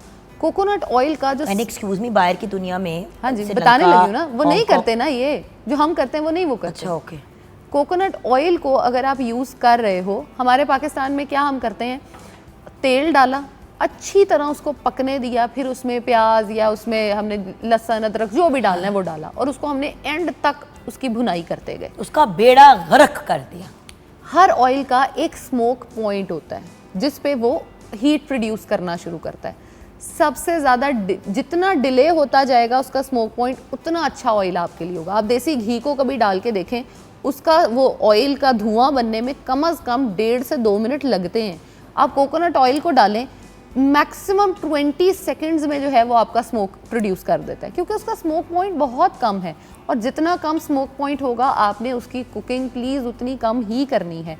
आप अगर खाना बना रहे हो और आप कोकोनट ऑयल में बनाना चाहते हो तो आप ऑयललेस कुकिंग करेंगे, और खाना जब बन जाएगा उसके ऊपर आप ड्रिजल करेंगे 1 से 2 चम्मच, और आप उसको पकाएंगे नहीं, तो कोकोनट ऑयल के आप बेनिफिट्स जो है अपने खाने में ले सकते हैं। लेकिन आप अगर ये कहें कि हम प्रॉपर शुरू से कोकोनट ऑयल डालें, उसमें भुनाई करें, उसका कोई बेनिफिट नहीं रहेगा, वो वेस्ट हो जाएगा आपका। तो कोकोनट ऑयल को ड्रिजल करके इस्तेमाल करना बहुत ही ज़बरदस्त है। अब ऑयललेस कुकिंग की जब मैं बात करती हूँ ना, तो अक्सर लोग मुझे कहते हैं वो कैसे होगी। बहुत आसान है, आप किसी भी पैन में थोड़ा सा पानी लें, 2 से 3 चम्मच पानी के डालें, उसके ऊपर प्याज डाल दें, और आप जितने आपने मसाले डालने हैं वो आपने पैन में नहीं डालने, वो आपने प्याज के ऊपर डालने हैं। ठीक है। अब प्याज का अपना पानी एक बनना शुरू हो जाएगा, और थोड़ा सा पानी आपने नीचे से भी डाला हुआ है, वो प्रॉपर मसाला वैसे ही कुक हो जाएगा जैसे आपने ऑयल में करना है। सिंपल सी चीज़ है, कोई बहुत रॉकेट साइंस नहीं है। जिन लोगों को हार्ट डिजीजेज होती हैं, जिन लोगों को कोलेस्ट्रॉल का बहुत ज़्यादा मसला होना शुरू हो जाता है, उनको हम यही खाना रिकमेंड करते हैं। कल मेरी एक पेशेंट से बात हो रही थी, he is 125, his age is 30, और मज़े की बात है उसके कोलेस्ट्रॉल यहाँ, यूरिक एसिड 125 kg, जी 125 kgs, पाउंड्स में आप कन्वर्ट करें तो कहाँ जाएगा वो। उसके बाद आपका सारे 275 उसके के ट्राइग्लिसराइड्स 400 से ऊपर गए हुए हैं। मैं तो अल्लाह माफ़ करे, उसको देख के अल्लाह का वो कर रही थी कि इसको शुक्र है कोई स्ट्रोक या कुछ नहीं हुआ। एग्जैक्टली, बहुत मैं हैरान रह गई उसके पास, और उसने मुझे कहा मैं आया भी इसलिए, वरना शायद मैं आता भी नहीं। मैंने कहा मेहरबानी आपकी, आप आ गए हैं। अब उसको जब मैंने ये प्रोसेस सारा समझाया कि तुमने क्या खाना है, किस तरह से खाना है, अब मैंने उससे कहा गोश्त तुम्हें मैं हफ्ता बंद करा रही हूँ, आगे से कह रहा है मैं तो गोश्त के बगैर नहीं रह सकता। फिर मैंने उससे सवाल किया कि भाई तुम्हें ज़िंदगी चाहिए या तुम खुद डिसाइड कर लो कि तुम्हारे ट्राइग्लिसराइड्स कहाँ हैं, कोलेस्ट्रॉल कहाँ है, यूरिक एसिड कहाँ है, तो that is not a way of living ना। बिल्कुल। तो फिर आप ऑयललेस कुकिंग ऐसे पेशेंट्स के लिए बड़ी इंपॉर्टेंट है। लेकिन मैंने उससे पूछा आपके घर में खाने पे तरी होती है, कहते हैं जब तक तरी ना आए मज़ा ही नहीं आता, हमारी तो इतनी लेयर ऑयल की होती तो है। जाहिर ही फिर वो दिल की शरियानों के अंदर भी जब इतनी ही तरी का लेयर चिबड़ेगा जाके तो मज़ा आ जाएगा। एनीवे, यहाँ पे हम इस गुफ्तगू को कंक्लूड करेंगे। आप अपना मैसेज दे दें कोकोनट से रिलेटेड, क्योंकि ब्रेक के बाद ज़ैनब हमारे साथ रहेंगी और 2 और लोग हमें ज्वाइन करेंगे और हम अब अपनी गुफ्तगू को लेके जाएंगे कि ख़वातीन पढ़ी लिखी नहीं है तो अपने आप को कैसे इंडिपेंडेंट करें। ज़िंदगी में हालात कुछ भी कभी भी बन सकते हैं। जो अब हमें लेडीज़ दोनों ज्वाइन करेंगी ब्रेक के बाद, उन्होंने अपनी सर्कमस्टांसेस और अपने हालात के बावजूद अपने आप को एक सक्सेस स्टोरी बनाया। और बड़ी दफ़ा ऐसा होता है जैसे सिंगल मदर आपको बच्चे पालने पड़ जाते हैं या कोई और ऐसी चीज़ हो जाती है, तो क्या करें, किस तरीके से अपने आप को इंडिपेंडेंस की तरफ लेके जाएं। हमारी जो अगली जनरेशन है, आपका जो एज ग्रुप है बेटा, वो तो ऑलरेडी एम्पावर्ड बड़ा हो रहा है, लेकिन बहुत से ऐसे लोग हैं जो 40s के अंदर है, 50s की उनकी एज ग्रुप है और उनको नहीं समझ आ रही वो क्या करें, बिल्कुल फंस गए हैं। बिल्कुल फाइनेंशियल हालात तो वही है ना जो सबके हैं। बिल्कुल सो ऐसे ही। इस पे बात करेंगे ब्रेक के बाद। कोकोनट के बारे में एंड में क्या कहोगी? कोकोनट एक बहुत ही खूबसूरत और मज़े की चीज़ है जो कि आपके बॉडी के लिए बहुत अच्छी है, आपकी स्किन, नेल्स, हेयर, हर चीज़ को बड़ा ही ज़बरदस्त बनाती है। तो मैं आपको ये कहूँगी कि कोकोनट को डेली बेसिस पे ज़रूर इस्तेमाल करें, खानों में करें, अपने पीने में करें और एक हेल्दी लाइफ जो है उसको एंजॉय करें। और एक जो मैसेज मैं हमेशा देती हूँ, खुद भी जिएं और बाकियों को भी जीने दें। बहुत ही अच्छी और पॉजिटिव बात। और इसी नोट पे हम ब्रेक की तरफ बढ़ते हैं। ब्रेक के बाद जब वापस आएंगे, ख़वातीन के लिए कितना इम्पोर्टेंट है खुद मुख्तार होना, ये हम ऑलरेडी इस्टेब्लिश कर चुके हैं 70,000 दफ़ा इसी शो पे। अब अगले लेवल पे बात को लेके जा रहे हैं कि अगर खुद मुख्तार होना ज़रूरी है तो अपने अपने सर्कमस्टांसेस के हिसाब से कैसे खुद मुख्तार हों। अगर फॉर एग्ज़ाम्पल डिवोर्स हो जाती है, हस्बैंड की डेथ हो जाती है, ज़िंदगी में कभी काम नहीं किया, क्या करो? अगर काम किया, शादी के टाइम पे छोड़ दिया, पढ़े लिखे भी हैं लेकिन अब समझ नहीं आ रही कि कहाँ से सिरा पकड़े। अगर 15 साल आपने जॉब नहीं की तो नौकरी नहीं मिलती, फिर तो व्हाट डू यू डू? इस पे डिस्कशन करेंगे 3 इंडिपेंडेंट खुद मुख्तार लड़कियों से ब्रेक के बाद।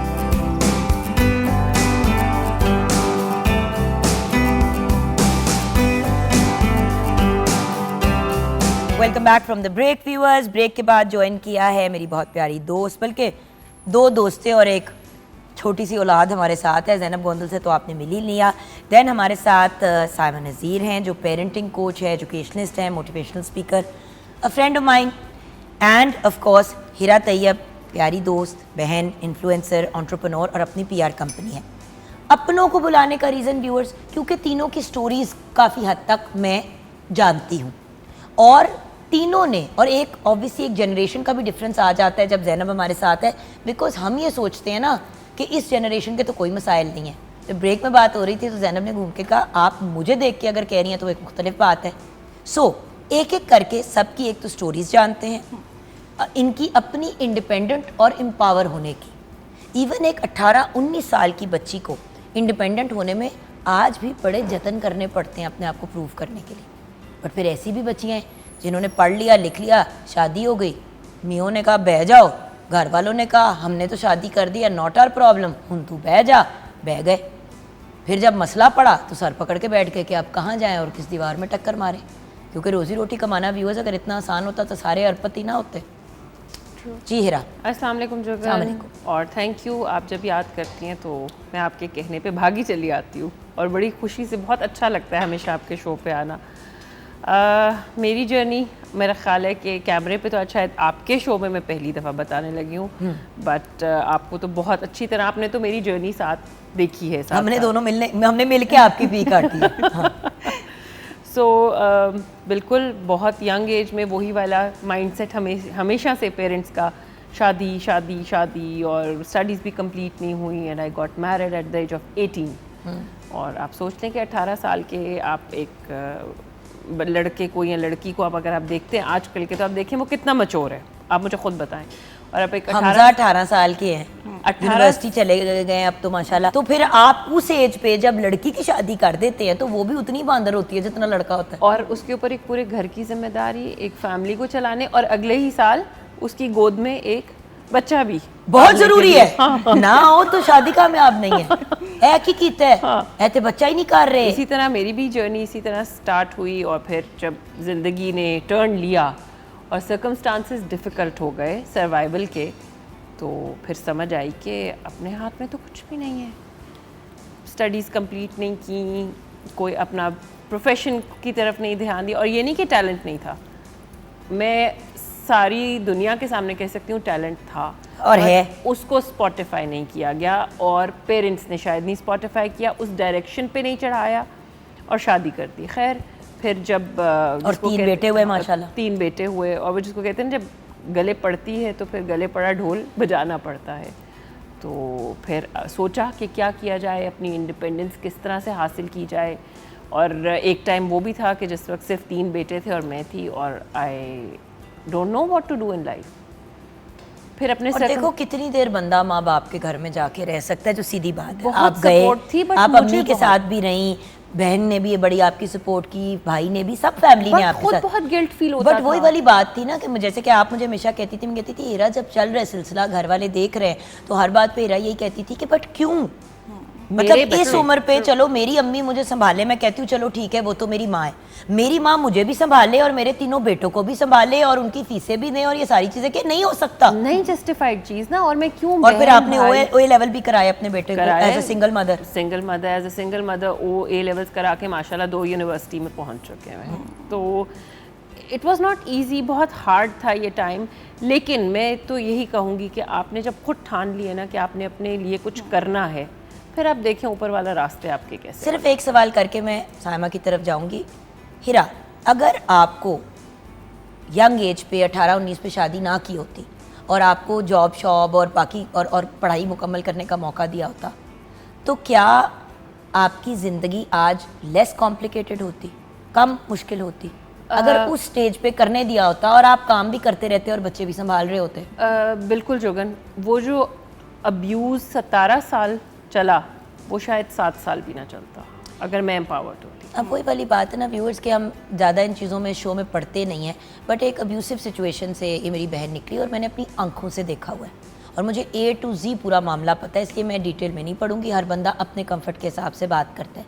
लेकिन 17 साल जो इन्होंने अब्यूज़ बर्दाश्त की, वो क्या थी क्या नहीं थी, अगेन मैं इसमें नहीं पढ़ूंगी।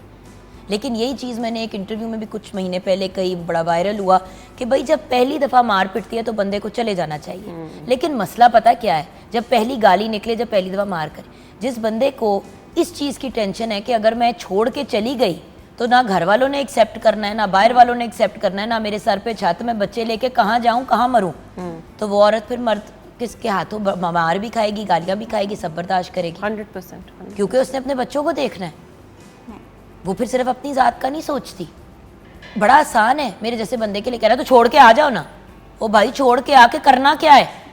वही वाली बात ना, कितनी देर भाई बहन घर वाले पालेंगे संभालेंगे, एक पॉइंट पे उनको भी चुभेगा कि हम अपने पालेंगे तुम्हें और तुम्हारों को पालें। जी सायमा, आपकी स्टोरी। या जोगन, आई थिंक मेरी स्टोरी रिलेट करती है जो आपने सेकंड क्वेश्चन हिरा से किया कि अगर 18-19 ईयर्स में शादी ना हो और आप लाइफ में कुछ और कर लें तो फिर कैसे आगे आने वाली ज़िंदगी मुख्तलिफ हो सकती है। सो जब मैं 19 साल की थी, 18 साल की थी, तो मैंने जैसे ग्रेजुएशन के बाद लोग इंटर्नशिप्स करते हैं अभी भी, उस ज़माने में भी मैंने as an internship job start कर ली एक स्कूल में। एंड आई थिंक उस वक्त मुझे वो बिल्कुल एक फ़न टाइम था मेरे लिए, और मैंने शुरू से ही करियर को अपनी ज़िंदगी में सीरियसली लेना शुरू कर दिया। उससे मुझे फ़ायदा भी हुआ, मगर ज़िंदगी बहरहाल जो मुश्किलें आनी थी वो आई अपनी जगह पर। जब शादी हुई तो वो सारे जो इश्यूज़ थे, वो चाहे फाइनेंशियल अब्यूज़ था, चाहे वो इमोशनल टॉर्चर था, चाहे वो जो भी हार्डशिप्स थी, वो मैंने I went through all of that, मैं उस सब से गुजरी। मगर मुझे ये ज़रूर एक सहारा था कि मैं जानती थी कि मैं जब चाहूँगी इंशाल्लाह, मैं अपनी मर्ज़ी से ये बर्दाश्त कर रही हूँ, जब तक करना चाह रही हूँ मैं कर रही हूँ, मैं जब चाहूँगी मैं वापस, वो इख्तियार मेरे पास मौजूद था, मैं करियर में जाकर अपने आप को दोबारा इस्टेब्लिश करूँगी। और मैंने बिल्कुल ऐसा ही किया टू अ सर्टन टाइम, जब तक मुझे लगा कि इस रिश्ते को मुझे मज़ीद वक्त देना है, मैंने दिया। पर जब मुझे लगा कि अब ये मेरे बच्चे के लिए फ़ायदेमंद नहीं है, मैंने बहुत सेंसिबली, बहुत वाइजली, बहुत, वो कोई जल्दबाजी का फैसला नहीं था, तरीके के साथ किनारा कशी की और वापस अपना करियर इस्टेब्लिश किया। एक इख्तियार जो लेकिन मुझे जान जी, वापस आना बड़ा मुश्किल होता बहुत है। मुश्किल है। एक शुरू करना बड़ा मुश्किल है और कभी कभी वापस आना उससे भी ज़्यादा मुश्किल लगता है, क्योंकि इंसान सोचता है कि यार ये तो मैंने किया हुआ है, बिल्कुल। I'll start again। बिल्कुल ऐसे अगले ही आपकी शक्ल देख रहे होते कि बीबी पिछले 6-8 साल थी का। तो बिल्कुल जुगन ऐसे ही है, मुझे साथ साथ पढ़ना भी था, बेटे को पढ़ाना भी था, काम भी करना था और साथ साथ पढ़ना भी था और पढ़ाना भी था। और पढ़ाना भी था। तो मेरी जर्नी में पढ़ाने के साथ साथ पढ़ना एक अहम हिस्सा रहा है, अभी तक वो कंप्लीट हो रहा है। तो ऑफ कोर्स मुझे लगता है कि जो हम इख्तियार की बात करते हैं ना, फाइनेंशियल इंडिपेंडेंस बहुत ज़रूरी है, मगर जो तालीम या कोई हुनर, ये जो तालीम आपको इख्तियार का इस्तेमाल करने का तरीका बताती है। लेकिन तो मेरी जान, मुझे आज तक ये बात समझ नहीं आई। मुझे हमेशा ये महसूस हुआ है कि हम एक ऐसे मुल्क में रहते हैं जहाँ पे औरत को तालीम याफ्ता करना और उसको इंडिपेंडेंट करना मर्द ऐसे व्यू करते हैं, और घर वाले इवन हमारे माँ और बाप दोनों इस तरह व्यू करते हैं कि इस ये ओवर हो जाएगी, सो ट्रू, ये बागी हो जाएगी। So true. तो जब आप लड़के को ये चीज़ें करते हैं तो वो बागी नहीं होता। दूसरी बात, अगर किसी को इंडिपेंडेंट बनाना और उसको खुद मुख्तार करना और उसको सारे टूल्स देने का मतलब बागी होना है औरत के लिए और मर्द के लिए इंडिपेंडेंट होना है, तो हमारी सोच में प्रॉब्लम है। बिल्कुल है। और क्या आपको अपनी तरबियत पे इतना भी एतबार नहीं है? क्या आपको अपनी अपब्रिंगिंग पे इतना सा भी फेथ नहीं है कि जो आपने अपने बच्चे को पाल पोस के बड़ा किया है, उसको इतना जोगा बना दिया कि वो लड़की हो या लड़का, वो आपकी इज्जत को। और सिंपल सी बात है, इंसान किसी भी लिबास, किसी भी हुलिये में कोई भी उल्टा काम कर सकता है, हमने अपनी आंखों से देखा हुआ। So true, so true. सो शराफत का एक खौल चढ़ा के और अंदर खाते आपने उल्टे काम ही करने हैं। इससे 100 गुना बेहतर है कि एक इंडिपेंडेंट सिविलाइज्ड डिसेंट इंसान की तरह आप अपनी ज़िंदगी गुजारें। एग्जैक्टली। और इख्तियार असल में यही है जहां आपको अपने फैसले का इख्तियार है। जब हम एक इंडिपेंडेंट वुमन की बात करते हैं तो उसमें सबसे इंपॉर्टेंट यही है, वो औरत जिसको वैलिडेशन अपने फैसलों के लिए मुआशरे से और इर्द गिर्द के लोगों से नहीं चाहिए। हर चीज़ की इजाज़त यार मर्द से लेनी पड़ती है, हर चीज़ की बात। और मुझे जो चुभती है, I am going to come to you now Zainab, because I know that you feel similarly. पहले माँ बाप का घर, पहले बाप का घर, माँ का घर कौन सा, हमेशा बाप का ही घर होता है। पहले बाप का घर, मियाँ का घर, अगर खुदा न खास्ता मामला ख़राब हो जाए तो भाई का घर, और फिर बाप का घर, और फिर जब बच्चे बड़े हो जाए तो बेटे का घर। हमारी अपनी कोई वैल्यू नहीं है, हमारी अपनी कोई जगह नहीं है। और हमें इस तरीके से क्रिपल किया जाता है औरतों को कि अपना तो सोच ही नहीं सकते, बस कभी ना कभी हर वक्त किसी ना किसी के टुकड़ों पे पल रहे होते हैं। सॉरी, टुकड़ों पे ही पल रहे होते हैं। जी ज़ैनब, आपकी story, you are a younger generation, you are Gen Z, आप बताओ आपके क्या मामलात रहे? ऑनेस्टली सॉरी टू से कि हमारे यहाँ जो लोगों की सोच है वो इंतहाई गलत और ख़राब है। जैसे आप बात कर रही हैं कि पढ़ा लिखा कर इंडिपेंडेंट तो हम औरत को कभी ना तो होने देते हैं और ना ही होने देना चाहते हैं। हम चाहते हैं कि वो काम भी करे, वो पढ़े भी, पैसे भी कमाए, लेकिन हमारे आगे वो ऊंची आवाज़ में बोले भी नहीं और हमारे घर में ऐसे दब के रहे जैसे अल्लाह माफ़ करे कोई सर्वेंट को भी वैसे ट्रीट ना करे जैसे हम आजकल अपनी बीवियों को ट्रीट करते हैं। और दूसरी साइड पे बहुत सारे ऐसे लोग भी हैं जो बहुत रिस्पेक्ट भी देते हैं, बहुत अच्छा भी करते हैं, चाहे वो किसी अनएजुकेटेड इंसान को भी दे रहे हों। लेकिन मैं जब यूनिवर्सिटी में थी, लाइक अराउंड 18 में हमने एडमिशन लिया। अच्छा, मैं अक्सर इससे बाद में लड़ती हूँ कि जैनू तुम हमारे साथ घूम रही होती हो, खुदा का वास्ते हमारी आधी उम्र की हो तुम, थोड़ी इंसान की बच्ची बनो, अपने एज ग्रुप साथ घूमो। हर बात पे घूम के कहती है मैं नहीं उनके साथ हैंग आउट कर सकती। क्योंकि जो लर्निंग और जो एक टाइम फ्रेम और जो मज़ा इस एज ग्रुप के साथ आता है, यू लर्न अ लॉट। आपको इतना दुनिया का, चीज़ों का पता चलता है जो अपने एज ग्रुप के साथ आपको कभी भी पता नहीं चलता। क्योंकि लड़की का पैदा होते ही दिमाग उस बना तरह से दिया ट्यून किया होता है कि आपका मेन ऑब्जेक्टिव जिंदा रहने का है शादी। हमारा ऑब्जेक्टिव था उसको इनकरेज करना कि वो अपने एज ग्रुप के साथ घूमे, उसने तो और भी भाग जाना। उसकी आधी फ्रेंड्स ऑलरेडी मेरा ख्याल है बच्चे पाल रही होंगी। मैं जब यूनिवर्सिटी में थी, like we were in 3rd और 4th सेमेस्टर, तो मेरी ऑलमोस्ट आधी क्लास की शादियां हो गई थी और by the end of degree आधी से ज़्यादा छोड़ चुकी थी क्योंकि वो बच्चों को पाल रही थी। और आधी जो यूनिवर्सिटी आ रही थी, किसी के घर वाले अगर बहुत सपोर्टिव थे तो वो एक या दो थी जो अपने बच्चों को अपनी मदर्स के पास छोड़ कर आ रही थी। अदरवाइज सब वही। फिर जब एमफिल में हमने एडमिशन लिया तब भी यही सिनेरियो था। क्लास कितने की स्टार्ट हुई, लड़के वहीं के वहीं थे, सब इस्टेब्लिश हो रहे थे, सब काम कर रहे थे, जॉब्स कर रहे थे, पढ़ रहे थे। लड़कियां जितनी थी हमने आई गेस एमफिल में जब मैंने स्टार्ट किया हम 10 लड़कियां थी और एमफिल की डिग्री जिन्होंने कंप्लीट की आई गेस हम 3 या 4 लड़कियां रह गई लेकिन थी। आज का प्रोग्राम करने का मकसद ये नहीं कि हमने ज़ैनब को शादी से डराना है, शादी कोई बुरी चीज़ है। नहीं नहीं देखिए उसकी तो बात पक्की हुई है, शी इज सॉर्टेड। ये अब इस स्टेज पे इन लाइफ उसने कर लिया डिसीजन, लेकिन 3 साल से मैं इसको कह रही हूँ कि ज़ैनू कुछ सोचा है।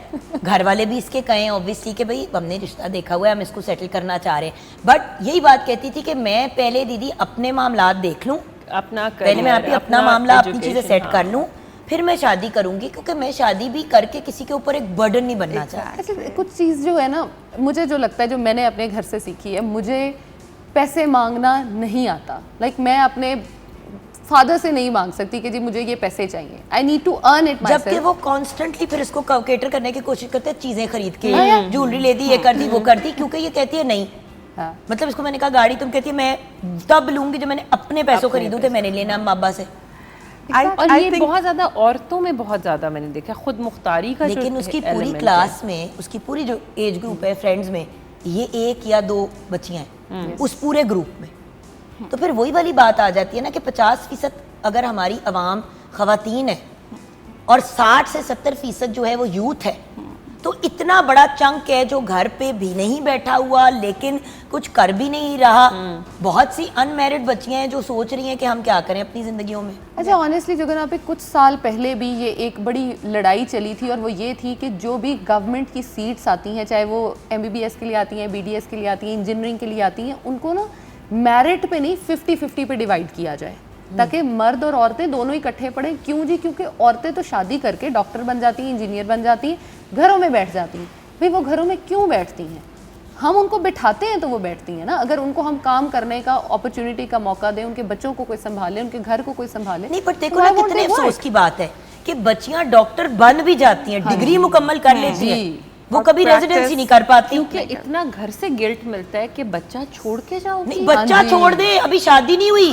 अभी लड़की का रिश्ते की बात शुरू होती है जब कहीं रेजिडेंसी का टाइम आता है अस्पतालों में। नहीं, हमने काम नहीं करवाना आगे, नहीं आगे हमें बहू चाहिए जिसके पास मेडिकल डिग्री है, MBBS डॉक्टर चाहिए, और डिग्री देखेंगे भी कि either she is like approved और आपकी वो प्रूवन है जो हमारी बॉडीज है। बिरयानी पकाएगी घर वालों के लिए, बेशक बनाए बिरयानी घर वालों के लिए अगर उसका जी चाहता है। ये That's the personal thing. Choice होनी चाहिए। आई थिंक ट्रू सक्सेस यही है जुगन कि आप अपनी बेटियों को बाइख्तियार करें, मगर फिर उनको भी ये तरबियत का भी हिस्सा है साथ में कि उनको पता हो कि अपना इख्तियार इस्तेमाल कैसे करना है। जैसे आपने कहा ना, बगावत करने की ज़रूरत नहीं है, अपनी फैमिली को ऑन बोर्ड लेके अपने फैसले, हर फैसले को बेहतरी के लिए। यही ऐड करूँगी साइमा की बात को कि ये घर से स्टार्ट होती है, घर पेरेंटल अपब्रिंगिंग से ये चीज़ स्टार्ट होती है। जब आप अपनी बेटियों को खुद मुख्तार बनाना चाहते हैं, जब उनकी बात को सुना जाता है, उनके डिसीजन को इम्पोर्टेंस दी जाती है। बट हमारे यहाँ तो यही बात की जाती है, आई एम सॉरी कि शादी हो गई तो चलो ये तो मगरो ला दिया ना हमने,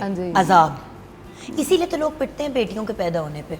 आपने जो करना है अपने मियाँ के साथ करना, और वही आप खुद बेटी से है, empower वही कर रहे हैं। बेटी है जिसको आपने धुतकारा भी, जिसको आपने 50 दफा बताया कि तुम्हारी कोई औकात नहीं है, सबसे अच्छी बोटी जो है बेटे को मिलेगी, मेरा बेटा मेरा शहजादा, भाई के लिए पानी लेके आओ, भाई की खिदमत करो, भाई भाई भाई, उसके बाद हस्बैंड हस्बैंड हस्बैंड, बाप बाप बाप, ससुर ससुर ससुर, बेटे बेटे बेटे, और आपकी ये टोटल जिंदगी हो गई।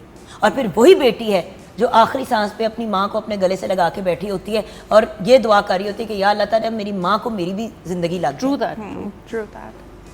और बेटा किसी बाहर के मुल्क में सेटल हुआ होता है और वीडियो कॉल पे बात करने की कोशिश कर रहा होता है। सो बात ये, मैं ये नहीं कह रही हूँ कि मर्द बुरे हैं, मर्द नहीं है बुरे, अगर बुरे बनते भी हैं तो उनको बनाते भी हम ही बुरा है। नहीं नहीं बेटा क्या करो पानी का ग्लास छोड़, तुमने क्यों उठाया, छोड़ो छोड़ो बेटे, तुम लेके जाओ अब्बू के लिए पानी, या कुड़ी दा अब्बू ज्यादा है, बेटे दा अपनी बेगम की हेल्प क्यों कर रहे हो किसी चीज में? अगर वो टेबल पे प्लेट भी उठ के रखने नहीं, छोड़ दो, वो उठा लेगी। मेरी एक कजन है, बड़ी जोर की एक बात आई है, 3 बेटे हैं, and she said last year in तीनों को मैं ऐसा ट्रेन करूंगी कि मेरी बहू आकर मुझे कहेगी थैंक यू अम्मी, कि ये हर काम उसको करके देंगे, ये उसका हर काम करेंगे, ना कि ये उसको कहेंगे तुम उठ के मेरा काम करो। उसकी मर्जी होगी तो वो करेगी, वरना वो नहीं करेगी। साइमा आप क्या आई कहते थिंक जुगन हम सब इस चीज़ का कहीं ना कहीं विक्टिम बने हैं। तो मैं इसको इसी तरह देखती हूँ कि हमने आगे क्या करना है। माशाल्लाह आपके 3 बेटे हैं, मेरा बेटा है, आपके बेटे हैं, और मैं इसको ऐसे देखती हूँ कि खाना बनाना, पानी का ग्लास ला के देना, कपड़े धोना, सफाई करना, ये जेंडर रोल नहीं है, ये एक लाइफ स्किल है। आपने अपने बॉयज़ को भी इतना इंडिपेंडेंट करना है कि वो भी कल को अपनी बीवियों पर डिपेंडेंट ना हो कि जब तक खाना लाकर नहीं कोई देगा वो नहीं खा सकते। सिमिलरली आपने अपनी बेटी को भी इतना बाइख्तियार करना है कि उसको अच्छी तालीम दें, उसको फाइनेंशियली इंडिपेंडेंट करें जैसे ज़ैनब के पेरेंट्स ने। और ये देखिए कॉन्फिडेंस, ये अपनी तरबियत पे जैसे आपने कहा ये कॉन्फिडेंस होना चाहिए कि मेरी बेटी। स्कूल और तालीम वो इन टर्म का पीरियड नहीं होना चाहिए जो आपने मगरो लाना है बिल्कुल। कि आपकी बच्ची की शादी की तब तक डेट आ जाए। और बहुत से लोग बच्चों को पढ़ाते चले जाते हैं इसी चूस में कि यार इसको नौकरी नहीं करानी, चल तू मास्टर कर ले। बच्चियां पीएचडी भी कर रही होती है, उन्होंने कभी नौकरी की शक्ल नहीं देखी होती। ओ भाई नौकरी नहीं भी करनी, अपना काम करना है, घर पे करना है, कुछ करना है, उसके लिए लोगों से इंटरेक्ट करना जरूरी है। बच्चियों को पढ़ाते चले जाते हैं, शादी का टाइम आता है शादी कर देते हैं, चलो जान छुट्टी। हेलो, पैदा किया तो पालना भी है और उनको इंडिपेंडेंट भी करना है और एम्पावर भी करना है। ब्रेक की तरफ जाएंगे, ब्रेक के बाद जब वापस आएंगे शेफ नूर ने किचन में क्या तैयार किया वो भी देखेंगे। और ऑफ कोर्स अब आप लोगों से ये जानना ज़रूरी है कि 3 सर्कमस्टांसेस मैं आपके सामने प्रेजेंट करूंगी कि लड़की पढ़ी लिखी हुई है, नहीं पढ़ी लिखी है, या पढ़ी लिखी जॉब भी की लेकिन शादी के बाद छोड़ दी, लंबा गैप आ गया। तीनों केसेस में औरत अपने आप को कैसे अपने पैरों पे खड़ा कर सकती है। कोई सच्ची बात है, कोई आके नहीं कराता, एंड में हमें खुद ही करना पड़ता है। कैसे क्या, ये अब आगे का हिस्सा उन यंग खवातीन के लिए या उन लोगों के लिए है जो इस स्टेज पे कुछ करना चाह रहे हैं, उनको समझ नहीं आ रही। तो सबसे पहले तो अपने अंदर हिम्मत पैदा करनी है ना, वो कैसे करें? ब्रेक के बाद।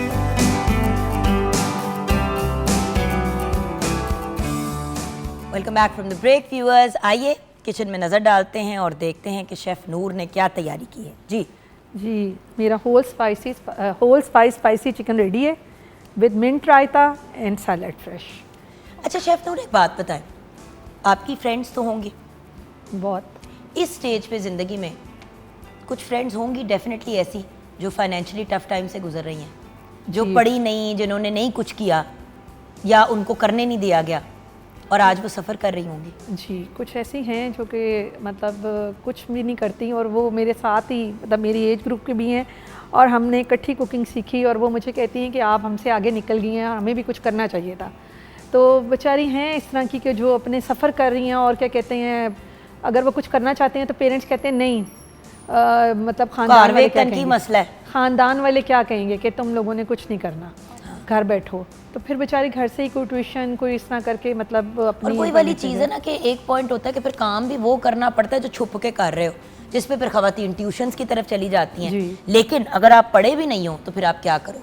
तो शुरू करते हैं उससे जहाँ पे जैसे कि बड़ी ऐसी बच्चियाँ होती हैं जिन्होंने मैट्रिक में या 7वीं 8वीं जमात में उनको निकाल दिया, रिश्ता आया, उनकी शादी कर दी।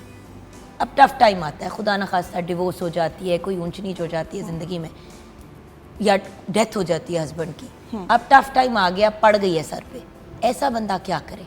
जी अच्छा जुगन, एक जो नए ज़माने के साथ नए चैलेंजेस तो हैं, बट नए ज़माने के साथ कुछ चीज़ें अच्छी भी हैं जो हम अपने इर्द गिर्द देख रहे हैं। देखिए, जो एक नया वर्ड आजकल आप सुनते हैं, एंटरप्रेन्योरशिप। एंटरप्रेन्योरशिप की डेफिनेशन क्या है? वो ये है कि आपके पास लिमिटेड रिसोर्सेज हैं, आपने शायद उस चीज़ में पढ़ाई भी नहीं की हुई है, आपको कोई गाइड करने वाला भी नहीं, बट कोई चीज़ है जो आपकी पैशन ड्रिवन है, आप उसमें अपना करियर तलाश करें, उसको अपना ज़रिया मुआश बनाएं। उसके अंदर आपने चाहे बहुत ज़्यादा तालीम नहीं भी हासिल की हुई, वो कोई बहुत बड़ा प्रोजेक्ट की नहीं मैं बात करी, वो घर में आप एक इमली आलू बुखारे की चटनी से भी शुरू कर सकते हैं, आप एक घर में एम्ब्रॉयडर्ड नैपकिन से भी शुरू कर सकते हैं। आपने कितनी खवातीन के इसी तरह होम बिजनेस स्टार्ट कराए as a PR person? Actually one of the major reasons for calling Hira was because इनकी डीलिंग बहुत सी ऐसी खवातीन से होती हैं जो होम बेस्ड बिजनेसेस कर रही हैं। साबुन बनाती हैं घर पे, आप amazing. एम्ब्रॉयडर्ड नैपकिन्स बनाते हैं, आप पीनट बटर बना के बेचती हैं। तो कहने का मकसद है कि इस वक्त अब पढ़ाई से ज़्यादा स्किल इम्पॉर्टेंट हो गया है।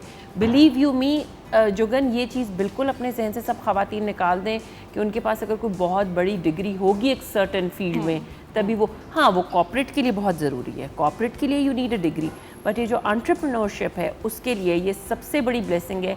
आप जिस चीज़ में अपना पैशन तलाश करते हैं, आपको ये मालूम है आप बिरयानी अच्छी बनाती हैं, आप उसका काम शुरू करके बैठ जाएं, छोटे स्केल से स्टार्ट करें, सेव करें अपने लिए कुछ चीज़, कहीं से पैसे पकड़ लें। आपको ये पता होना चाहिए कि I am going to flourish और लग जाएं उस बात पे।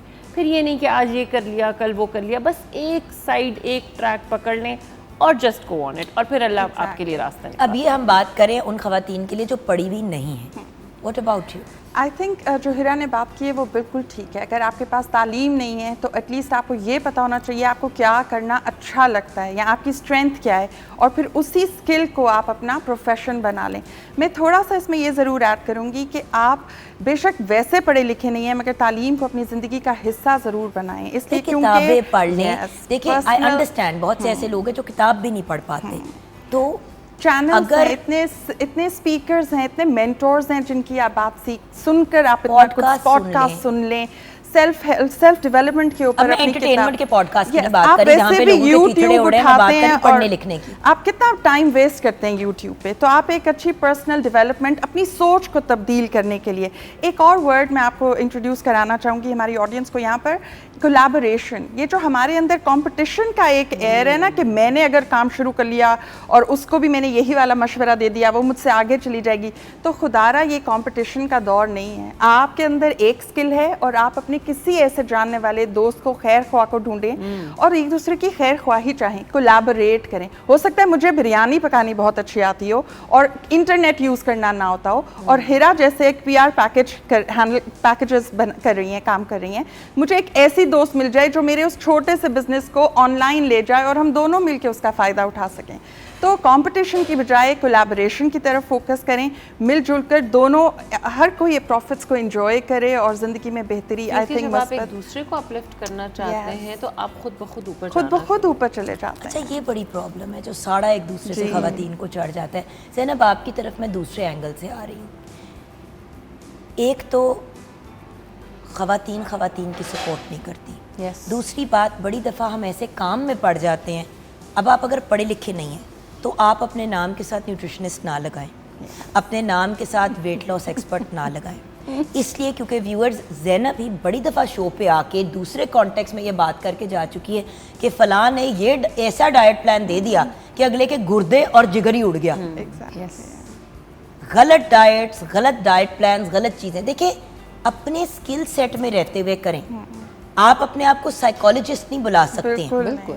कितनी खवातीन ये भी तो करती हैं अभी ना। मैं और हिरा पहले यही डिस्कशन कर रहे थे कि जो आपको बेस्ट आता है ना, आप वो करो। आप पढ़े लिखे हो, आप नहीं पढ़े लिखे हो, please don't become that person जो आप बन नहीं सकते। Exactly. जो आपका पैशन नहीं है, आपका शौक नहीं है, आप उसको परस्यू नहीं कर सकते। अब जैसे इन्होंने कहा कि जी बिरयानी और उसकी एडवर्टीजमेंट, अगर आपको बिरयानी पकाना पसंद ही नहीं है तो आप उसको कैसे पकाओगे? कितने दिन तक आप उसको पकाओगे? आप एक न्यूट्रिशनिस्ट नहीं हो, लेकिन आपने सिर्फ किसी 2-4 न्यूट्रिशनिस्ट को देखा और आपने उन्हीं की चीज़ों को मिक्स एंड मैच करके किसी को दे दिया। आपको नहीं पता कि अगले को क्या बीमारी है। आपने कोई भी ऐसा काम पकड़ लिया, जैसे फॉर एग्जाम्पल टेक्सटाइल का कर लिया, आपने कोई पेंटिंग का शुरू कर लिया, आपने कोई काम शुरू ऐसा अब जैसे आपका वेट लॉस का ग्रुप है, Yes. बहुत से लोगों ने वेट लॉस के ग्रुप्स बनाए हुए हैं और न्यूट्रिशनिस्ट खुद जो है वो उसमें नहीं होता, उनके असिस्टेंट उनको मैसेज फॉरवर्ड कर देती है। अब ज़ैनब जब वेट लॉस ग्रुप बनाती है, I know because I been a part of it also, weight loss का जब भी इसका चलता है मामला, ये मैं भी उसमें आ जाती हूँ और मैंने देखा है कि कोई सवाल करता है, कोई गलत बात करता है या कहता है जी आज हमने ये किया वो किया, एक पेशेंट की तस्वीर आती है, वो देखती है, वो फिर मैंने ये भी देखा है कि जी इसके ऊपर तड़का बहुत ज़्यादा है। आपको मैंने कहा था कि दाल इतनी और चावल इतने आपने लेना है, तो आपने उस पर 1 किलो तड़का डाल दिया, तो ये इस तरह से तो नहीं होता। फिर ऑल्टरनेटिव, तो जिसका जो काम है वो उस तरफ आए। बिल्कुल बिल्कुल बिल्कुल। आप खाना बहुत अच्छा बनाते हैं, आप ज़रूर बनाएं, लेकिन आपने अगर ट्रेनिंग नहीं ली और अगर आपने सीखा नहीं हुआ तो नाम के साथ आप शेफ नहीं लगा सकते। सो जहाँ पे हम इनकरेज कर रहे हैं कि आप इंडिपेंडेंट हो लेकिन सही तरीके से हो। बिल्कुल। अच्छा, उन लोगों का क्या जो कुछ पढ़े लिखे हैं या पढ़े हुए हैं, नौकरी नहीं कहीं ज़िंदगी में आज तक, सिर्फ एंटरप्रेन्योरशिप नहीं, प्लीज जॉब्स के पॉइंट ऑफ व्यू से भी गाइडेंस दें। अब एक औरत ने 15 साल जॉब नहीं की, मसला पड़ गया, अब उसको नौकरी करनी पड़ रही है, पढ़ी हुई है, मास्टर्स किया हुआ है, MPhil किया हुआ है, क्या करें? आई थिंक कि अब हम इस सवाल के जवाब में हम लो टियर की नहीं, मिड टियर की बात करते हैं। देखें, हम लोगों के जहाँ पेरेंट्स ने हमारी जल्दी शादियाँ की, उन्होंने हमें एक और चीज़ का भी एक्सेस दिया, जो कि उन्होंने हमें डावरी की फॉर्म में, गोल्ड की फॉर्म में कुछ दे के भेजा घर से, बेटियों को ठीक ठाक चीज़ें। अगर कोई लड़की डिग्री करने के बाद भी इस पोजीशन पे आ जाती है कि उसका 8-10 साल का गैप आ गया है, तो मैं उन सब ख़वातीन से रिक्वेस्ट करूँगी कि चाहे अपनी कोई छोटी मोटी सेविंग को ब्रेक करें, कुछ करें, अपने कोई रिफ्रेशर कोर्सेज करें, अपने आप को ग्रूम करें, मार्केट में वापस आ जाए, मार्केट में वापस आएँ, अपने पैशन को, अपनी डिग्री को दोबारा रिफ़्रेश करें और काम दोबारा शुरू करें। देखें, ये चीज़ें बन जाती हैं जो सेविंग्स वगैरह हैं, लेकिन ये कि आप अपने ऊपर उस चीज़ को स्पेंड करें। जी ये मैम। बिल्कुल ऐसी ही बात है। मुझे लगता है कि अब पहले एक ज़माना था, हमें लगता था अगर आप डॉक्टर बन गए हैं तो आपको 7 टेस्ट देने हैं, सर्टिफिकेशंस करनी है। आई थिंक अगर अब आप बेसिक टीचिंग भी समझ लेना तो एज अ टीचर भी आपको अपने अंदर प्रोफेशनल डेवलपमेंट करते रहना है, आपको मार्केट के लिए रेलिवेंट रहना ही है। एक चीज़ ये कि आप बेशक आप समझें कि आपकी प्रायोरिटी क्या है, असल इन्वेस्टमेंट आपके खुद अपनी ज़ात के ऊपर है या कि वो गोल्ड का सेट बना कर रख लेने में, क्या चीज़ आपको ज़्यादा फ़ायदेमंद है, तो प्रायोरिटाइज़ करें। और एक बात मैंने जो और आपसे कहनी थी कि अगर हमें ये लगता है कि क्योंकि मैं तो मास्टर्स हूँ, मैं एक छोटी सी जॉब से नहीं स्टार्ट कर सकती, तो आपको कहीं से तो शुरू करना है। आप स्टार्ट स्मॉल, आप छोटे से रोल से भी स्टार्ट करेंगे। ओ भाई, पूरी डिग्री हासिल करने के बाद कनाडा में जब मैं यूनिवर्सिटी में गई हूँ तो यूनिवर्सिटी के बाद ग्रेजुएट किया, बड़ी ओवर कॉन्फिडेंट, यार नौकरियों की लाइनें लग जाएंगी। 6 महीने मैंने कॉफ़ी शॉप में कॉफ़ी बना बना के बेची है, तब तक मेरी नौकरी नहीं लगी। Exactly. बात पता है क्या है, करना पड़ता है, करना पड़ता है। और अगर आपके अंदर टैलेंट है ना जुगन, तो आप जिस मर्जी लेवल पे हो, आप खुद ब खुद आइडेंटिफाई भी हो जाएंगे, आपको अपॉर्चुनिटी भी मिलेगी। When I was expecting नूर, मुझे बेड रेस्ट पे डाल दिया गया था और मुझे बेसिकली कहा गया था कि बिस्तरे से उठी तो ये हो जानी है मिसकैरेज, सीधी बात। प्लेसेंटा प्रीविया इतना सीवियर था, आपको याद है? Yes yes, I know. मैंने बिस्तरे में लेटे लेटे अपनी स्किन केयर, हेयर केयर की ब्रांड पे काम करना शुरू कर दिया। माशाल्लाह, शी इज डूइंग माशाल्लाह, वंडरफुल। नो, अल्लाह का शुक्र है। व्हाट आई मीन इज कि वो छोड़ दो। और याद है मेरा पहला साल कितना टफ था, आपने भी जगहों पे कराने की कोशिश की, कुछ नहीं समझ आ रही थी क्योंकि बिस्तरे में लेटे लेटे चीजें तो बना ली, अब बेचे कैसे? और वो फिगर आउट किया हमने मिलजुल के। बट अल्टीमेटली आपस में भी तो एम्पावर करना है ना एक दूसरे को, बहुत ज़रूरी है।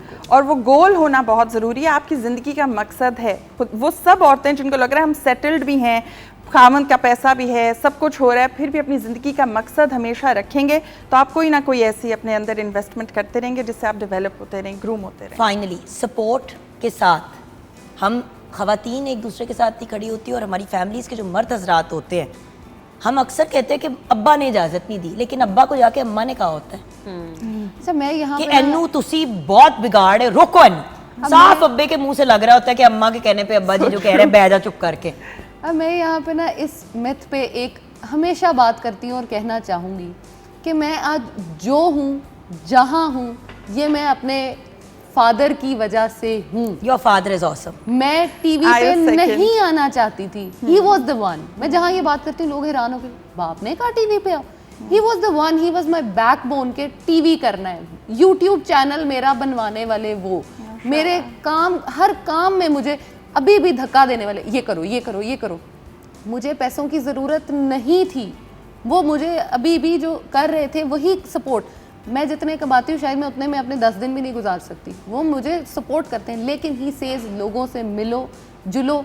मैं जो आज से 5 साल पहले थी, लोगों से मिलने के बाद आज जो मैं 5 साल बाद 3 साल से तो मैं भी देख रही हूँ, Exactly. कॉन्फिडेंस में डिफरेंस है, गुफ्तगू के अंदाज में डिफरेंस है, मैच्योरिटी में डिफरेंस है।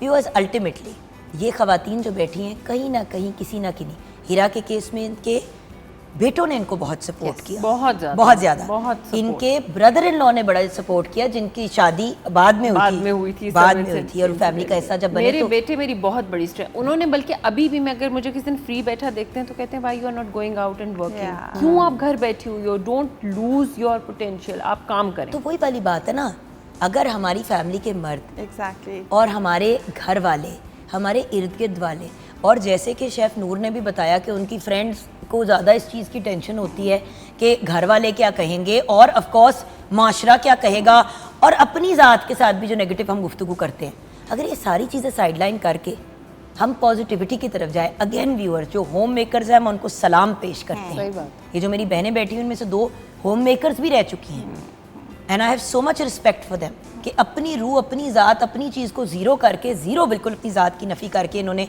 आगे अपनी फैमिलीज़ को लेके चले। और जब मुश्किल टाइम आया तो तब भी साथ खड़ी। सो अल्टीमेटली इंसान को अल्लाह ताला ने बहुत रिजिलियंट बनाया है। जो इस वक्त मुझे लेडीज़ देख रही हैं उनको मैं स्पेशली कह रही हूँ, आप कुछ भी कर सकती हैं अगर आप करना चाहें तो। हिम्मत करनी है और अपने अल्लाह ताला में यकीन रखना है कि मेरा रब मेरे साथ खड़ा है, बाकी कोई खड़ा हो ना हो, वी कैन डू एनीथिंग। और मर्द हजरात को देखें, ख़वातीन एम्पावर होंगी तो आपकी ज़िंदगी आसान होगी, ना कि सारा का सारा बोझ आप पे। इसीलिए तो मर्द अक्सर कहते हैं मेरी तो कमर टूट गई है, सारा बर्डन मेरे पे है, तो देन शेयर द बर्डन। लेकिन फिर घर पे भी उनका बर्डन शेयर करें, मिलजुल के एक खूबसूरत सी ज़िंदगी जिएं। Thank you so much girls, Thank you. Bless you, and I am so proud of all of you. Thank you and chef Noor, आपका भी शुक्रिया। Thank you to everyone. यहाँ पे अपने शो को कंक्लूड करेंगे। खुदा हाफिज़।